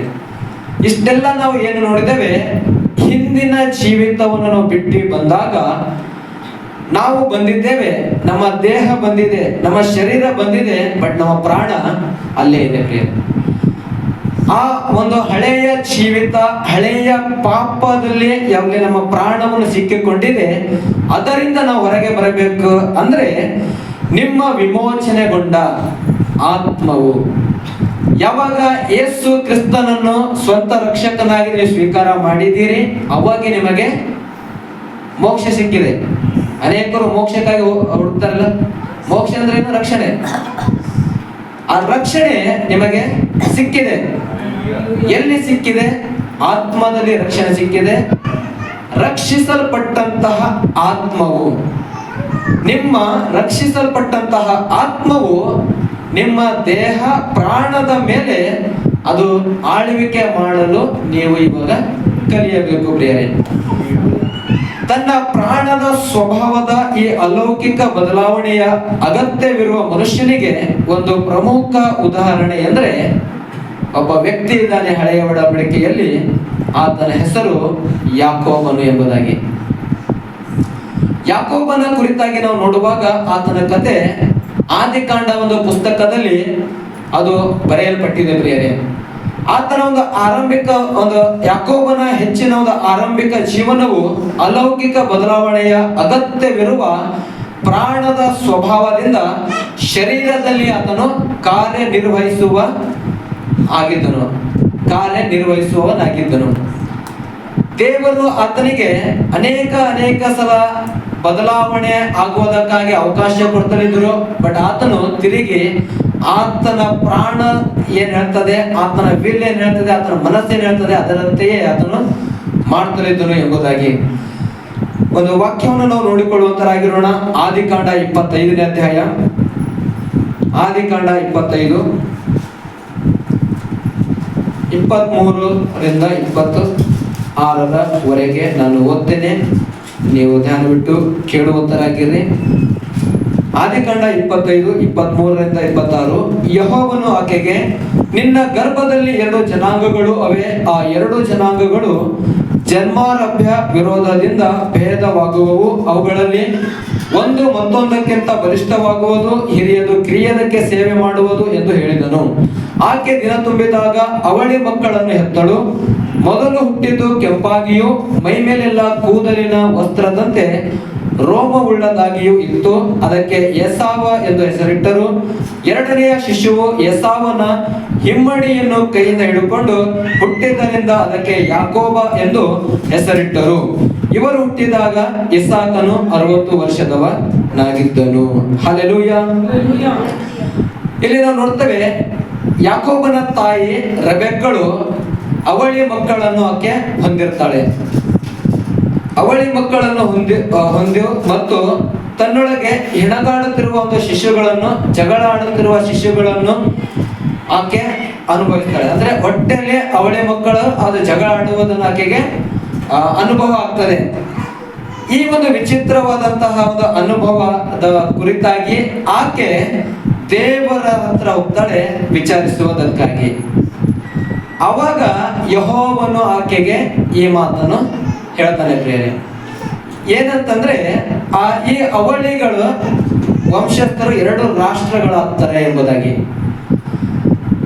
ಮತ್ತು ಮೊದಲಿನಿಂದಲೂ ಈ ಹುಡುಗರು ಹೆರಿಗೆಯ ಒಂದು ಪ್ರಕ್ರಿಯೆಯಲ್ಲಿ ತೀವ್ರ ಪೈಪೋಟಿಯಲ್ಲಿ ಪರಸ್ಪರ ಹೋರಾಡುತ್ತಿದ್ದರು. ಏಸಾವನ ವಂಶಸ್ಥರು ಎದೋಮ್ ರಾಷ್ಟ್ರವಾಗಿ ಅಭಿವೃದ್ಧಿ ಹೊಂದಿದರೆ ಯಾಕೋಬನ ವಂಶಸ್ಥರು ಇಸ್ರೇಲ್ ರಾಷ್ಟ್ರವಾಯಿತು. ಇಲ್ಲಿ ತಪ್ಪು ಮಾಡಿದವರು ಯಾರು? ಯಾಕೋಬನು ತಪ್ಪು ಮಾಡಿದ್ರು, ಆತನಿಗೆ ಇಸ್ರಾಯೇಲ್ ದೇಶವಾಗಿ ದೇವರು ಮಾಡ್ತಾನೆ, ಅಂದ್ರೆ ಆತನಿಗೆ ಆಶೀರ್ವದಿಸ್ತೀನಿ ಎಂಬುದಾಗಿ ಮುಂಚೆನೆ ವಾಗ್ದಾನ ಮಾಡಿದನು. ಇಲ್ಲಿ ನಾವು ನೋಡ್ತೇವೆ ಏನಂದ್ರೆ ಸಹೋದರರ ಆ ಇಬ್ಬರ ನಡುವಿನ ಒಂದು ಘರ್ಷಣೆಯು ಅದು ಪ್ರೌಢಾವಸ್ಥೆಯಲ್ಲಿ ಮುಂದುವರಿಯಿತು. ಅವರು ದೊಡ್ಡವರಾದಾಗ ಅದು ಜಗಳ ಹಂಗೆ ಮುಂದುವರಿಯಿತು ಎಂಬುದಾಗಿ. ಮತ್ತು ಅವರಿಂದ ಬಂದ ರಾಷ್ಟ್ರಗಳು ಅನೇಕ ವರ್ಷಗಳಿಂದ ಅದೇನಾಗ್ತದೆ, ಪರಸ್ಪರ ಯುದ್ಧದಲ್ಲಿ ಅದು ತೊಡಗಿರುತ್ತದೆ. ಐಗುಪ್ತ ದೇಶದಿಂದ ಇಸ್ರಾಯೇಲ್ ಜನರು ವಾಗ್ದಾನ ದೇಶಕ್ಕೆ ಹೋಗುವಾಗ ನಡುವೆ ಯುದ್ಧಗಳು ಎಷ್ಟೋ ಆಗ್ತವೆ, ಅವರಿಗೆ ಆ ದೇಶಕ್ಕೆ ಹೋಗಲಾರದೆ. ಯಾಕೆ ಯುದ್ಧಗಳು ಆಗ್ತವೆ ಅಂದ್ರೆ ಅದಕ್ಕೆ ಕಾರಣನೇ ಇಲ್ಲೇ ಇದೆ.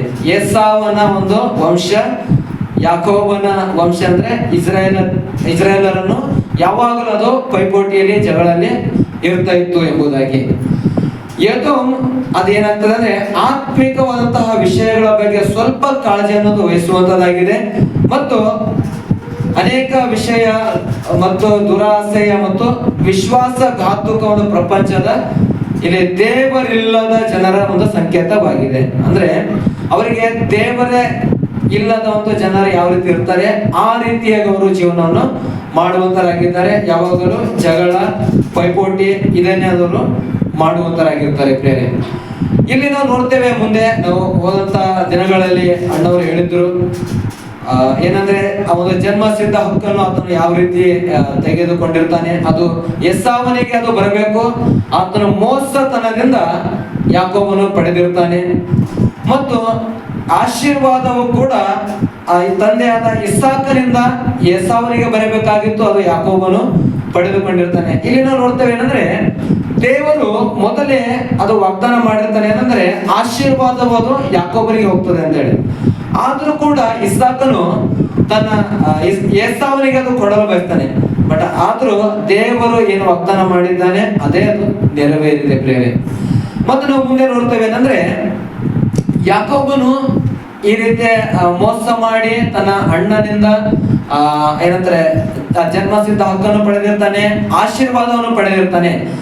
ಇದರ ನಿಮಿತ್ತವಾಗಿ ಏಸಾವನು ಯಾಕೋಬನ ಮೇಲೆ ಏನ್ ಮಾಡ್ತಾನೆ, ಸಿಟ್ಟಿಗೆಳ್ತಾನೆ. ಸಿಟ್ಟಿಗೆದ್ದು ಆತನ ಪ್ಲಾನ್ ಮಾಡ್ತಾನೆ ಏನಂದ್ರೆ ತನ್ನ ತಮ್ಮನಾದ ಯಾಕೋಬನಿಗೆ ಅವನು ಮರ್ಡರ್ ಮಾಡ್ಬೇಕೆಂಬುದಾಗಿ, ಸಾಯಿಸ್ಬೇಕೆಂಬುದಾಗಿ. ಈ ವಿಷಯ ಯಾರು ಕೇಳ್ತಾನೆ ಅಂದ್ರೆ ತನ್ನ ತಾಯಿ ಕೇಳ್ತಾಳೆ. ಕೇಳಿಸಿಕೊಂಡು, ಯಾಕಂದ್ರೆ ಆ ತಾಯಿಗೆ ಯಾಕೋಬನ ಮೇಲೆ ಬಹಳ ಒಲವಿರುತ್ತದೆ, ಬಹಳ ಪ್ರೀತಿ ಇರ್ತದೆ ಪ್ರಿಯರೇ. ಅದಕ್ಕಾಗಿ ಆಕೆ ಏನ್ ಮಾಡ್ತಾಳೆ, ಯಾಕೋಬನಿಗೆ ತನ್ನ ಮಾವನಾದ ಲಾಬಾನನ ಮನೆಗೆ ಕಳುಹಿಸಿಕೊಡ್ತಾಳೆ. ಇದು ನಾನು ಸಂಕ್ಷಿಪ್ತ ಅಂದ್ರೆ ಯಾಕೆ ಹೇಳ್ತಾ ಇದ್ದೇನೆ, ಆಲ್ರೆಡಿ ನಾವು ಇದನ್ನು ಕೇಳಿದ್ದೇವೆ, ಅದು ಮುಂದಿನ ಭಾಗವನ್ನು ನಾವು ನೋಡುವಂತರಾಗಿದ್ದೇವೆ.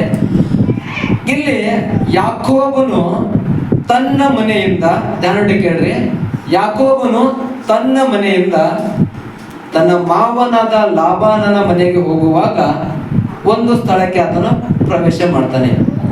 ಆ ಸ್ಥಳದ ಹೆಸರೇ ಬೇತೇಲ್ ಎಂಬುದಾಗಿ. ಎಲ್ಲರೂ ನನಗೆ ಹೇಳುವಂತರಾಗಿರಿ, ಬೇತೇಲ್ ಬೇತೇಲ್ ಬೇತೇಲ್ ಅದರ ಅರ್ಥ ದೇವರ ಮನೆ ಎಂಬುದಾಗಿ. ಬೇತೇಲಿನ ಅರ್ಥ ಏನಂದ್ರೆ ದೇವರ ಮನೆ. ಇಲ್ಲಿ ಆ ಒಂದು ಬೇತೇಲ್ ಎಂಬ ಒಂದು ಸ್ಥಳದಲ್ಲಿ ಕೆಲವು ಸಂಗತಿಗಳನ್ನು ಆಗ್ತವೆ ಯಾಕೋಬನ ಜೀವಿತದಲ್ಲಿ. ಯಾಕೋಬನ ಜೀವಿತದಲ್ಲಿ ಆದಂತಹ ಸಂಗತಿಗಳು ಇವಾಗ ಈ ಒಂದು ಸ್ಥಳದಲ್ಲಿ, ಬೇತೇಲ್ ಎಂಬ ಈ ಒಂದು ಚರ್ಚಿನ ಸ್ಥಳದಲ್ಲಿ ನಿಮ್ಮ ಜೀವಿತದಲ್ಲಿ ಕೂಡ ಅದು ಆಗುವಂತದ್ದಾಗಿದೆ ಪ್ರೇರೆ. ಹಲ್ಲೆಲೂಯಾ. ನಾವು ನೋಡ್ತೇವೆ, ಮಾವನಾದ ಒಂದು ಲಾಬಾನನ ಬಳಿಗೆ ಹೋಗುವ ದಾರಿಯಲ್ಲಿ ಯಾಕೋಬ ಜೀವನವನ್ನು ಬದಲಾಯಿಸುವ ಅನುಭವವನ್ನು ಆತನು ಹೊಂದಿದನು. ಆದಿಕಾಂಡ 28:11-22 ವಾಕ್ಯ ನೀವು ಆಮೇಲೆ ಓದಿಕೊಳ್ಳುವಂತರಾಗಿರಿ. ಇದರಲ್ಲಿ ಬರೆಯಲ್ಪಟ್ಟಿದೆ, ಬೇತೇಲಿನಲ್ಲಿ ಯಾಕೋಬನು ದೇವರ ಧ್ವನಿಯನ್ನು ಕೇಳಿದನು. ನಾವು ಅನೇಕರು ನೋಡ್ತೇವೆ, ಚರ್ಚಿಗೆ ನಾವು ಯಾಕೆ ಬರಬೇಕು, ಮನೆಯಲ್ಲಿ ಕುಳಿತಬಹುದಲ್ಲ, ಅಲ್ಲಿ ಇದ್ರೆ ನಮ್ಮ ಮನಸ್ಸಿನಲ್ಲಿ ದೇವರು ಇರ್ತಾರಲ್ಲ, ಚರ್ಚಿಗೆ ಯಾಕೆ ಬರಬೇಕು ಅಂತ ನಾವು ಅನೇಕರ ಪ್ರಶ್ನೆ ಇರುವಾಗ ಆ ಪ್ರಶ್ನೆಗೆ ಉತ್ತರ ಕೇಳಿ, ಬೇತೇಲ್ ಎಂಬ ಸ್ಥಳದಲ್ಲಿ ದೇವರ ಧ್ವನಿಯನ್ನು ನೀವು ಕೇಳುವಂತರಾಗಿದ್ದೀರಿ. ಹೇಗೆ ದೇವರ ಧ್ವನಿ ನಾವು ಕೇಳೋಕೆ ಸಾಧ್ಯ? ಅನೇಕ ಪ್ರಶ್ನೆಗಳಿಂದ ನೀವು ಇಲ್ಲಿ ಬಂದಿರ್ತೀರಿ. ದೇವರ ವಾಕ್ಯದಿಂದ ನಿಮ್ಮೊಟ್ಟಿಗೆ ಅದನ್ನು ಮಾತನಾಡ್ತಾನೆ. ಇದೇ ದೇವರ ಸ್ವರ ಆಗಿದೆ ಪ್ರೇರೆ. ಮತ್ತು ನಾವು ನೋಡ್ತೇವೆ, ಯಾಕೋಬನು ದೇವರ ಧ್ವನಿಯನ್ನು ಕೇಳಿದನು ಮತ್ತು ದೇವರಿಂದ ಪ್ರಚಂಡವಾದಂತಹ ವಾಗ್ದಾನಗಳನ್ನು ಆತನು ಪಡೆದನು. ಬೇತೇಲ್ ಆ ಒಂದು ಸ್ಥಳದಲ್ಲಿ ದೇವರ ಸ್ವರ ಕೇಳಿಸಿಕೊಳ್ಳುತ್ತೇವೆ, ದೇವರ ವಾಗ್ದಾನಗಳನ್ನು ನಾವು ಪಡೆದುಕೊಳ್ಳುವಂತರಾಗಿದ್ದೇವೆ ಪ್ರೇರೆ. ಅದು ಯಾವ ಒಂದು ವಾಗ್ದಾನ ಆತನು ಪಡೆದಿರ್ತಾನೆ ಎಂಬುದಾಗಿ ನೋಡುವಾಗ ಒಂದು 4 ವಾಗ್ದಾನಗಳನ್ನು ನಾವು ನೋಡ್ತೇವೆ. ಆದಿಕಾಂಡ 28ನೇ ಅಧ್ಯಾಯ 15ನೇ ವಾಕ್ಯದಲ್ಲಿ, ಆದಿಕಾಂಡ 28:15ನೇ ವಾಕ್ಯದಲ್ಲಿ, ಆ ಒಂದೇ ವಾಕ್ಯದಲ್ಲಿ 4 ವಾಗ್ದಾನಗಳು ಇರುವಂತದ್ದಾಗಿದೆ ಪ್ರಿಯರೇ. ಮೊಟ್ಟ ಮೊದಲನೇದಾಗಿ ಏನಂದ್ರೆ ದೇವರ ಉಪಸ್ಥಿತಿಯ ಭರವಸೆ. ಇಗೋ ನಾನು ನಿನ್ನೊಂದಿಗಿದ್ದೇನೆ. ಅಲ್ಲಿ ಯೆಹೋವನು ಭಯದಿಂದ ಓಡಿ ಹೋಗುವಂತಹ ಯಾಕೋಬನಿಗೆ ದೇವರು ಮಾತಾಡ್ತಲಿದ್ದಾರೆ. ಯಾರೆಲ್ಲ ಭಯದಲ್ಲಿದ್ದೀರಿ, ಯಾವುದೇ ವಿಷಯವಾಗಲಿ, ಭವಿಷ್ಯದ ಕುರಿತಾಗಿ ಆಗಲಿ, ನಿಮ್ಮ ಜೀವಿತದ ಕುರಿತಾಗಿ, ಯಾವುದೇ ವಿಷಯದ ಕುರಿತಾಗಿ ಭಯದಲ್ಲಿದ್ದೀರಿ, ದೇವರು ನಿಮ್ಮೊಟ್ಟಿಗೆ ಮಾತಾಡ್ತಾ ಇದ್ದಾರೆ. ಭಯದಿಂದ ನೀವು ಓಡಿ ಹೋಗುವವರಾದಾಗ ದೇವರು ನಿಮ್ಮೊಟ್ಟಿಗೆ ಮಾತಾಡ್ತಾ ಏನಂದ್ರೆ ದೇವರ ಒಂದು ಉಪಸ್ಥಿತಿಯ ಭರವಸೆಯನ್ನು ನಿಮಗೆ ಕೊಡ್ತಲಿದ್ದಾರೆ. ಏನಂದ್ರೆ, ಇಗೋ ನಾನು ನಿಮ್ಮೊಂದಿಗೆ ಇದ್ದೇನೆ, ಭಯ ಪಡಬೇಡ್ರಿ ಎಂಬುದಾಗಿ. ಹಲ್ಲೆಲೂಯಾ. ಮತ್ತು ಎರಡನೆಯದಾಗಿ ನೋಡ್ತೇವೆ ರಕ್ಷಣೆಯ ಭರವಸೆ. ಮತ್ತು ನೀನು ಹೋಗುವ ಎಲ್ಲಾ ಸ್ಥಳಗಳಲ್ಲಿ ನಿನ್ನನ್ನು ನಾನು ಕಾಪಾಡುವೆನು ಎಂಬುದಾಗಿ. ಹಲ್ಲೆಲೂಯಾ. ರಕ್ಷಣೆಯ ಭರವಸೆ. ನೀವು ಎಲ್ಲಿಗೂ ಹೋಗ್ರಿ, ನೀವು ಹೋಗುವ ಎಲ್ಲ ಸ್ಥಳಗಳಲ್ಲಿ ನಿಮ್ಮನ್ನು ನಾನು ಕಾಪಾಡುತ್ತೇನೆ. ಅನೇಕರಿಗೆ ಅನ್ಕೋತೀವಿ ನಾವೇನಂದ್ರೆ, ಇವಾಗ ಎಲ್ಲರೂ ಕೈ ಬಿಟ್ರಪ್ಪ, ನನ್ನ ಗತಿ ಏನು, ನನ್ನನ್ನು ಯಾರು ನೋಡ್ತಾರೆ, ನನ್ನ ಗತಿ ಏನು ಎಂಬುದಾಗಿ ಅನೇಕರ ಪ್ರಶ್ನೆ ಇರುವಾಗ ದೇವರ ಒಂದು ಭರವಸೆ ಕೊಡ್ತಲಿದ್ದಾರೆ. ಆತನ ಒಂದು ರಕ್ಷಣೆಯ ಭರವಸೆ ಏನಂದ್ರೆ, ನೀವು ಎಲ್ಲೆಲ್ಲ ಹೋಗ್ತೀರಿ ಅಲ್ಲಲ್ಲಿ ನಾನು ನಿಮ್ಮೊಟ್ಟಿಗೆ ಇರ್ತೇನೆ, ನಿಮ್ಮನ್ನು ಕಾಪಾಡ್ತೇನೆ ಎಂಬುದಾಗಿ. ಮೂರನೆಯ ಒಂದು ವಾಗ್ದಾನ ಏನಂದ್ರೆ ನಿರ್ದೇಶನದ ಭರವಸೆ. ನಿರ್ದೇಶನದ ಭರವಸೆ. ಮತ್ತು ನಿನ್ನನ್ನು ಮತ್ತೆ ಈ ದೇಶಕ್ಕೆ ತರುತ್ತೇನೆ. ಅಂದರೆ ಯಾಕೋಬನು ಭಯದಿಂದ ತನ್ನ ದೇಶವನ್ನು ಬಿಟ್ಟು ತನ್ನ ಮಾವನಾದ ಲಾಬಾನನ ಮನೆಗೆ ಹೋಗ್ತಲಿರ್ತಾನೆ. ದೇವರು ಆತನಿಗೆ ವಾಗ್ದಾನ ಮಾಡ್ತಾನೆ, ಅಂದ್ರೆ ನಿನಗೆ ತಿರುಗಿ ನಿನ್ನ ದೇಶಕ್ಕೆ ನಾನು ತರುತ್ತೇನೆ ಎಂಬುದಾಗಿ. ಅಂದ್ರೆ ಅಲ್ಲಿ ಭರವಸೆ, ನಿನಗೆ ತಿರುಗಿ ತರ್ತೇನೆ ಅಂದ್ರೆ ಅದರ ಅರ್ಥ ಆತನ ದೇವರು ಎಂತ ಒಂದು ಧೈರ್ಯ ಕೊಡ್ತಾ ಇದ್ದಾನೆ. ನೀನು ಸಾವಿಗೆ ಅಂಚಿ ನೀನು ಓಡ್ತಲಿದ್ದಿ, ನೀನು ಸಾಯುವುದಿಲ್ಲ, ತಿರುಗಿ ನೀನು ನಿನ್ನ ಮನೆಗೆ ಬರ್ತಿ ಎಂಬುದಾಗಿ. ಯಾರೆಲ್ಲ ಆ ಒಂದು ಸಾವಿಗೆ, ಆ ಮರಣಕ್ಕೆ, ಆ ಮರಣದ ಭಯದಲ್ಲಿ ಇದ್ದೀರಿ ಪ್ರಿಯರೇ, ಆ ಮರಣದ ಆತ್ಮ ಒಂದು ವೇಳೆ ನಿಮ್ಮ ಜೀವಿತದ ಮೇಲೆ ಆಳ್ವಿಕೆ ಮಾಡುತ್ತಲೇ ಇರುವುದಾದರೆ ದೇವರು ನಿಮಗೆ ಆ ನಿರ್ದೇಶನದ ಒಂದು ಭರವಸೆಯನ್ನು ಕೊಡ್ತಲೇ ಇದ್ದಾರೆ.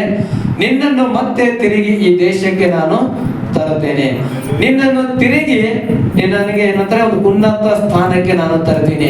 ಅನೇಕರು ಬಿಸ್ನೆಸ್ ಮಾಡಿ ನೀವು ಲಾಸ್ ಆಗಿರಬಹುದು, ಅನೇಕರು ನೀವು ನಿಮ್ಮ ಒಂದು ಜೀವಿತದಲ್ಲಿ ಏನೆಲ್ಲ ನೀವು ಕಳೆದುಕೊಂಡಿದ್ದೀರಿ, ದೇವರು ನಿಮಗೆ ವಾಗ್ದಾನ ಮಾಡ್ತಲಿದ್ದಾರೆ. ಏನಂದ್ರೆ ತಿರುಗಿ ನಿನಗೆ ಆ ದೇಶಕ್ಕೆ ನಿಮಗೆ ತರುತ್ತೇನೆ, ಏನೆಲ್ಲ ಕಳೆದುಕೊಂಡಿದ್ದೀರಿ ಅದು ನಿಮಗೆ ಕೊಡುತ್ತೇನೆ ಎಂಬುದಾಗಿ.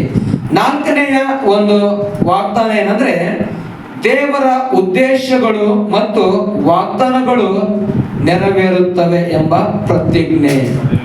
ದೇವರು ಪ್ರತಿಜ್ಞೆ ಮಾಡ್ತಲಿದ್ದಾರೆ ಏನಂದ್ರೆ, ದೇವರ ಉದ್ದೇಶ ನಿಮ್ಮ ಜೀವಿತದಲ್ಲಿ ಏನಿದೆ, ಆತನು ಏನೆಲ್ಲ ನಿಮಗೆ ವಾಗ್ದಾನಗಳನ್ನು ಮಾಡಿದ್ದಾನೆ, ಅದು ಖಂಡಿತವಾಗ್ಲಿಯೂ ಅದು ನೆರವೇರುವಂತದ್ದಾಗಿದೆ.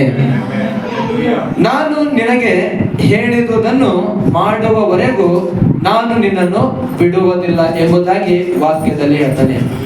ನಿಮಗೆ ಏನೆಲ್ಲ ಹೇಳಿದ್ದೇನೆ, ದೇವರ ಹತ್ರ ನಿಮ್ಮ ಜೀವಿತಕ್ಕೋಸ್ಕರ ಏನೆಲ್ಲ ಹೇಳಿದ್ದೇನೆ ಅದನ್ನು ಮಾಡುವ ತನಕ ನಾನು ಬಿಡುವುದಿಲ್ಲ ಎಂಬುದಾಗಿ. ಈ ಒಂದು ರೀತಿಯಾಗಿ ದೇವರು ಹೇಳ್ತಾರೆ. ಈ ರೀತಿಯಾಗಿ ಮಾಡಿದಾಗ ದೇವರು ಬೆಥೆಲ್ ಎಂಬ ಒಂದು ಸ್ಥಳದಲ್ಲಿ ಯಾಕೋಬನಿಗೆ ಧೈರ್ಯ ಕೊಟ್ಟರು, ವಾಗ್ದಾನ ಕೊಟ್ಟರು, ಎಲ್ಲವೂ ಆತನಿಗೆ ಪಿಕ್ಚರ್ ಅನ್ನು ಅವರು ಇಟ್ಟರು ಆತನ ಭವಿಷ್ಯದ. ಆದರೂ ಕೂಡ ಯಾಕೋಬನ ಹೆಸರಿನ ಅರ್ಥನೇ ಅದೇನದೆ, ಮೋಸಗಾರ. ಆತನು ಯಾವಾಗಲೂ ವಿಷಯಗಳನ್ನು ಮ್ಯಾನಿಪುಲೇಟ್ ಮಾಡ್ತಾ ಇದ್ದಾನೆ. ಯಾವಾಗಲೂ ಈ ಒಂದು ದೇವರ ವಾಕ್ಯ ಕೇಳಿದನು, ಮತ್ತೆ ಆತನ ಯಥಾಸ್ಥಿತಿಯಲ್ಲಿ ಹೋದನು. ನಾವು ಕೂಡ ಇಲ್ಲಿ ಬರ್ತೇವೆ, ವಾಕ್ಯ ಕೇಳ್ತೇವೆ, ಮನೆಗೆ ಹೋದಾಗ ಯಥಾಸ್ಥಿತಿಯಲ್ಲಿ ಇರ್ತೇವೆ. ಒಂದು ವೇಳೆ ನೀವು ಯಥಾಸ್ಥಿತಿಯಲ್ಲಿ ಇಲ್ಲ, ಬದಲಾವಣೆ ಆಗಿದ್ದೀರಿ ಅಂದ್ರೆ ದೇವರಿಗೆ ಸ್ತೋತ್ರ. ನೀವು ಪ್ರಾಣಕ್ಕೆ ಅವಕಾಶ ಕೊಟ್ಟಿಲ್ಲ, ದೇವರ ನಿಮ್ಮ ಆತ್ಮಕ್ಕೆ ಅವಕಾಶ ಕೊಟ್ಟಿರಿ, ನಿಮ್ಮ ಪ್ರಾಣ ಮತ್ತು ನಿಮ್ಮ ಶರೀರಕ್ಕೆ ನಿಯಂತ್ರಣದಲ್ಲಿ ಇಡುವುದಕ್ಕಾಗಿ ಪ್ರಿಯರೇ. ಮತ್ತು ನಾವು ಮುಂದೆ ನೋಡ್ತೇವೆ, ಮಾದರಿಯು ಅದು ಮುಂದುವರಿಯುತ್ತದೆ. ಆ ಯಾಕೋಬನ ಜೀವಿತ ಅದು ವಾಗ್ದಾನ ಪಡೆದುಕೊಂಡ್ರು ಕೂಡ ಅದು ಆತನ ಯಥಾಸ್ಥಿತಿಯ ಒಂದು ಮಾದರಿ ಅದು ಮುಂದುವರಿಯುವಂತದ್ದಾಗಿದೆ. ಮತ್ತು ನಾವು ಇನ್ನೊಂದು ಸ್ಥಳವನ್ನು ನೋಡ್ತೇವೆ. ಆತನು ಬೆಥೆಲ್ ಎಂಬ ಸ್ಥಳಕ್ಕೆ ಹೋದಾಗ, ಬೆಥೆಲ್ ಆದ ನಂತರ ದೇವರ ಎಲ್ಲಾ ಸ್ವರವನ್ನು ಕೇಳ್ತಾನೆ. ದೇವರ ನೋಡ್ರೆ ಸ್ವರ ಕೇಳಿದನು, ವಾಗ್ದಾನವನ್ನು ಪಡೆದನು. ಹೇಳ್ರಿ, ದೇವರ ಸ್ವರ ಕೇಳಿದ್ದೇನೆ,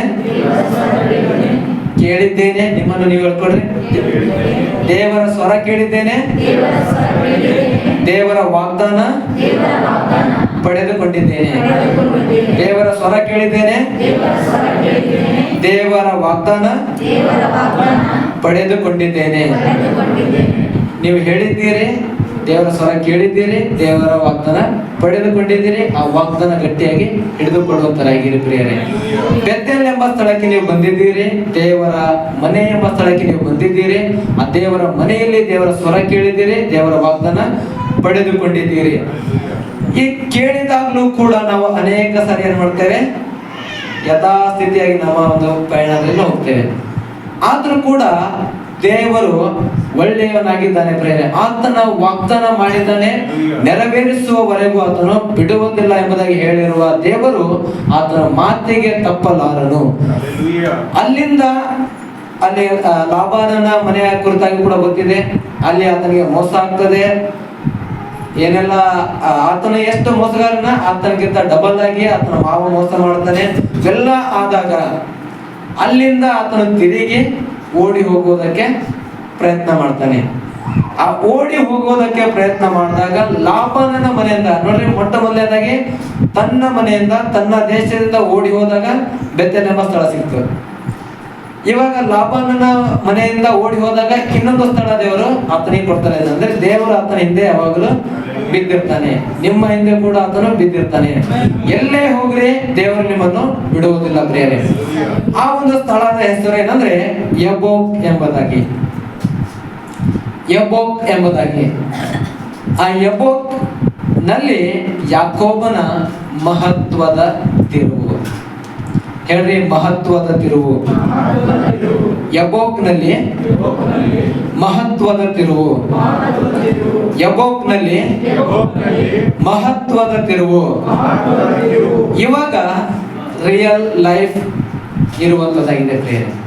ಇವಾಗ ರಿಯಲ್ ಲೈಫ್ ಅದು ಬರುವಂತದ್ದಾಗಿದೆ.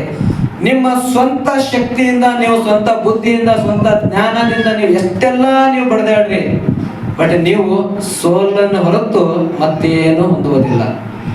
ದೇವರ ಒಂದು ಸೂಪರ್ ನ್ಯಾಚುರಲ್ ಆದಂತಹ ಒಂದು ಬದಲಾವಣೆಯು ನಿಮ್ಮ ಜೀವಿತದಲ್ಲಿ ಬಂದಾಗ ನೀವು ಪರಿಪೂರ್ಣ ಬದಲಾವಣೆಯ ಜೀವಿತವನ್ನು ಜೀವಿಸುವುದಕ್ಕೆ ಸಾಧ್ಯ ಆಗುವಂತದ್ದಾಗಿದೆ. ಹಾರಾನ್ನಿಂದ ಓಡಿ ಹೋಗುತ್ತಾ ಯಾಕೋಬನು ಕಾನಾನಿಗೆ ಕಾನಾನಿಗೆ ಹಿಂದಿರುಗಲು ನಿರ್ಧರಿಸಿದನು.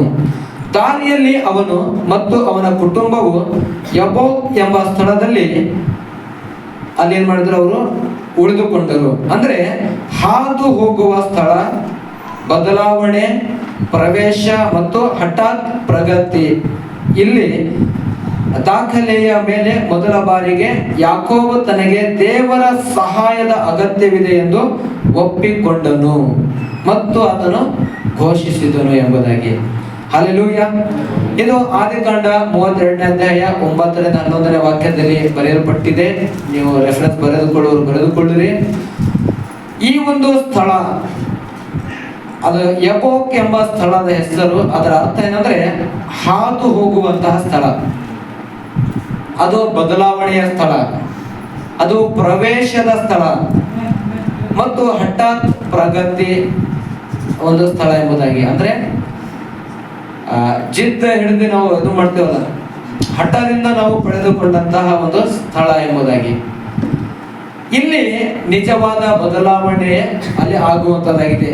ಯಾವಾಗ ನಿಮ್ಮ ಜೀವಿತದಲ್ಲಿ ನೀವು ದೇವರ ಸಹಾಯ ನನಗೆ ಅಗತ್ಯವಿದೆ ಎಂಬುದಾಗಿ ಯಾವಾಗ ನಿಮಗೆ ಗೊತ್ತಾಗ್ತದೆ, ದೇವರ ನಿಜವಾಗ್ಲೂ ನನಗೆ ದೇವರ ಸಹಾಯ ಅವಶ್ಯಕತೆ ಇದೆ ಎಂಬುದಾಗಿ ನಿಮಗೆ ಯಾವಾಗ ಗೊತ್ತಾಗ್ತದೆ, ಅದೇ ಯಬೋಕ್ ಎಂಬ ಸ್ಥಳ. ಹಲ್ಲೆಲೂಯ. ಅನೇಕರಿಗೆ ನೋಡ್ತೇವೆ, ತನ್ನ ಸ್ವಂತ ಪ್ರಯತ್ನದಿಂದಲೇ ಆತನ ಬದಲಾವಣೆ ಆಗುವುದಕ್ಕೆ ನೋಡ್ತಾನೆ. ಸ್ವಂತ ಶಕ್ತಿ, ಸ್ವಂತ ಜ್ಞಾನ. ನನಗೆಷ್ಟು ಜ್ಞಾನ ಇದೆ, ನಂದು ಎಷ್ಟು ಡಿಗ್ರಿ ಇದೆ, ಪೂರ್ಣ ಮಾಸ್ಟರ್ ಡಿಗ್ರಿ ಮುಗಿಸಿದೆ, ಡಬಲ್ ಡಿಗ್ರಿ, PhD ಇದೆ, ನಾ ಏನ್ ಬೇಕಾದ್ರೂ ನಾನು ಮಾಡಬಹುದು ಎಂಬುದಾಗಿ. ಬಟ್ ಲೋಕದಲ್ಲಿ ಇರುವವರೆಗೂ ಆ ಒಂದು ಡಿಗ್ರಿಗೆ ಬೆಲೆ ಇದೆ ಪ್ರಿಯರೇ. ಬಟ್ ನೀವು ಆತ್ಮದಲ್ಲಿ ದೇವರಿಗೆ ಯಾವಾಗ ಅವಕಾಶ ಕೊಡ್ತೀರಿ, ಅಲ್ಲಿ ನಿಮ್ಮ ಜೀವಿತ ನಿಜವಾಗಲೂ ಅದು ಬದಲಾವಣೆ ಆಗುವಂತದ್ದಾಗಿದೆ. ಆಗ ಯಾಕೋಬನು ಒಬ್ಬನೇ ಆ ಯಬೋಕ್ಗೆ ಬಂದನು. ಅದು ಒಂದು ಪ್ರಗತಿಯ ಸ್ಥಳ ಎಂಬುದಾಗಿ ಹೇಳಬಹುದು. ಅಲ್ಲಿ ಎಲ್ಲವೂ ಬದಲಾಯಿತು. ಒಂದೇ ಇಲ್ಲ, ಆತನಲ್ಲಿ ಇದ್ದಂತಹ ಎಲ್ಲವೂ ಅದು ಬದಲಾವಣೆ ಆಯಿತು. ಆತನು ಮ್ಯಾನಿಪುಲೇಟರ್ ಇದ್ದನು, ಮೋಸಗಾರನಿದ್ದನು, ಏನೆಲ್ಲ ಇದ್ದನು ಎಲ್ಲವೂ ಬದಲಾವಣೆ ಆಯಿತು.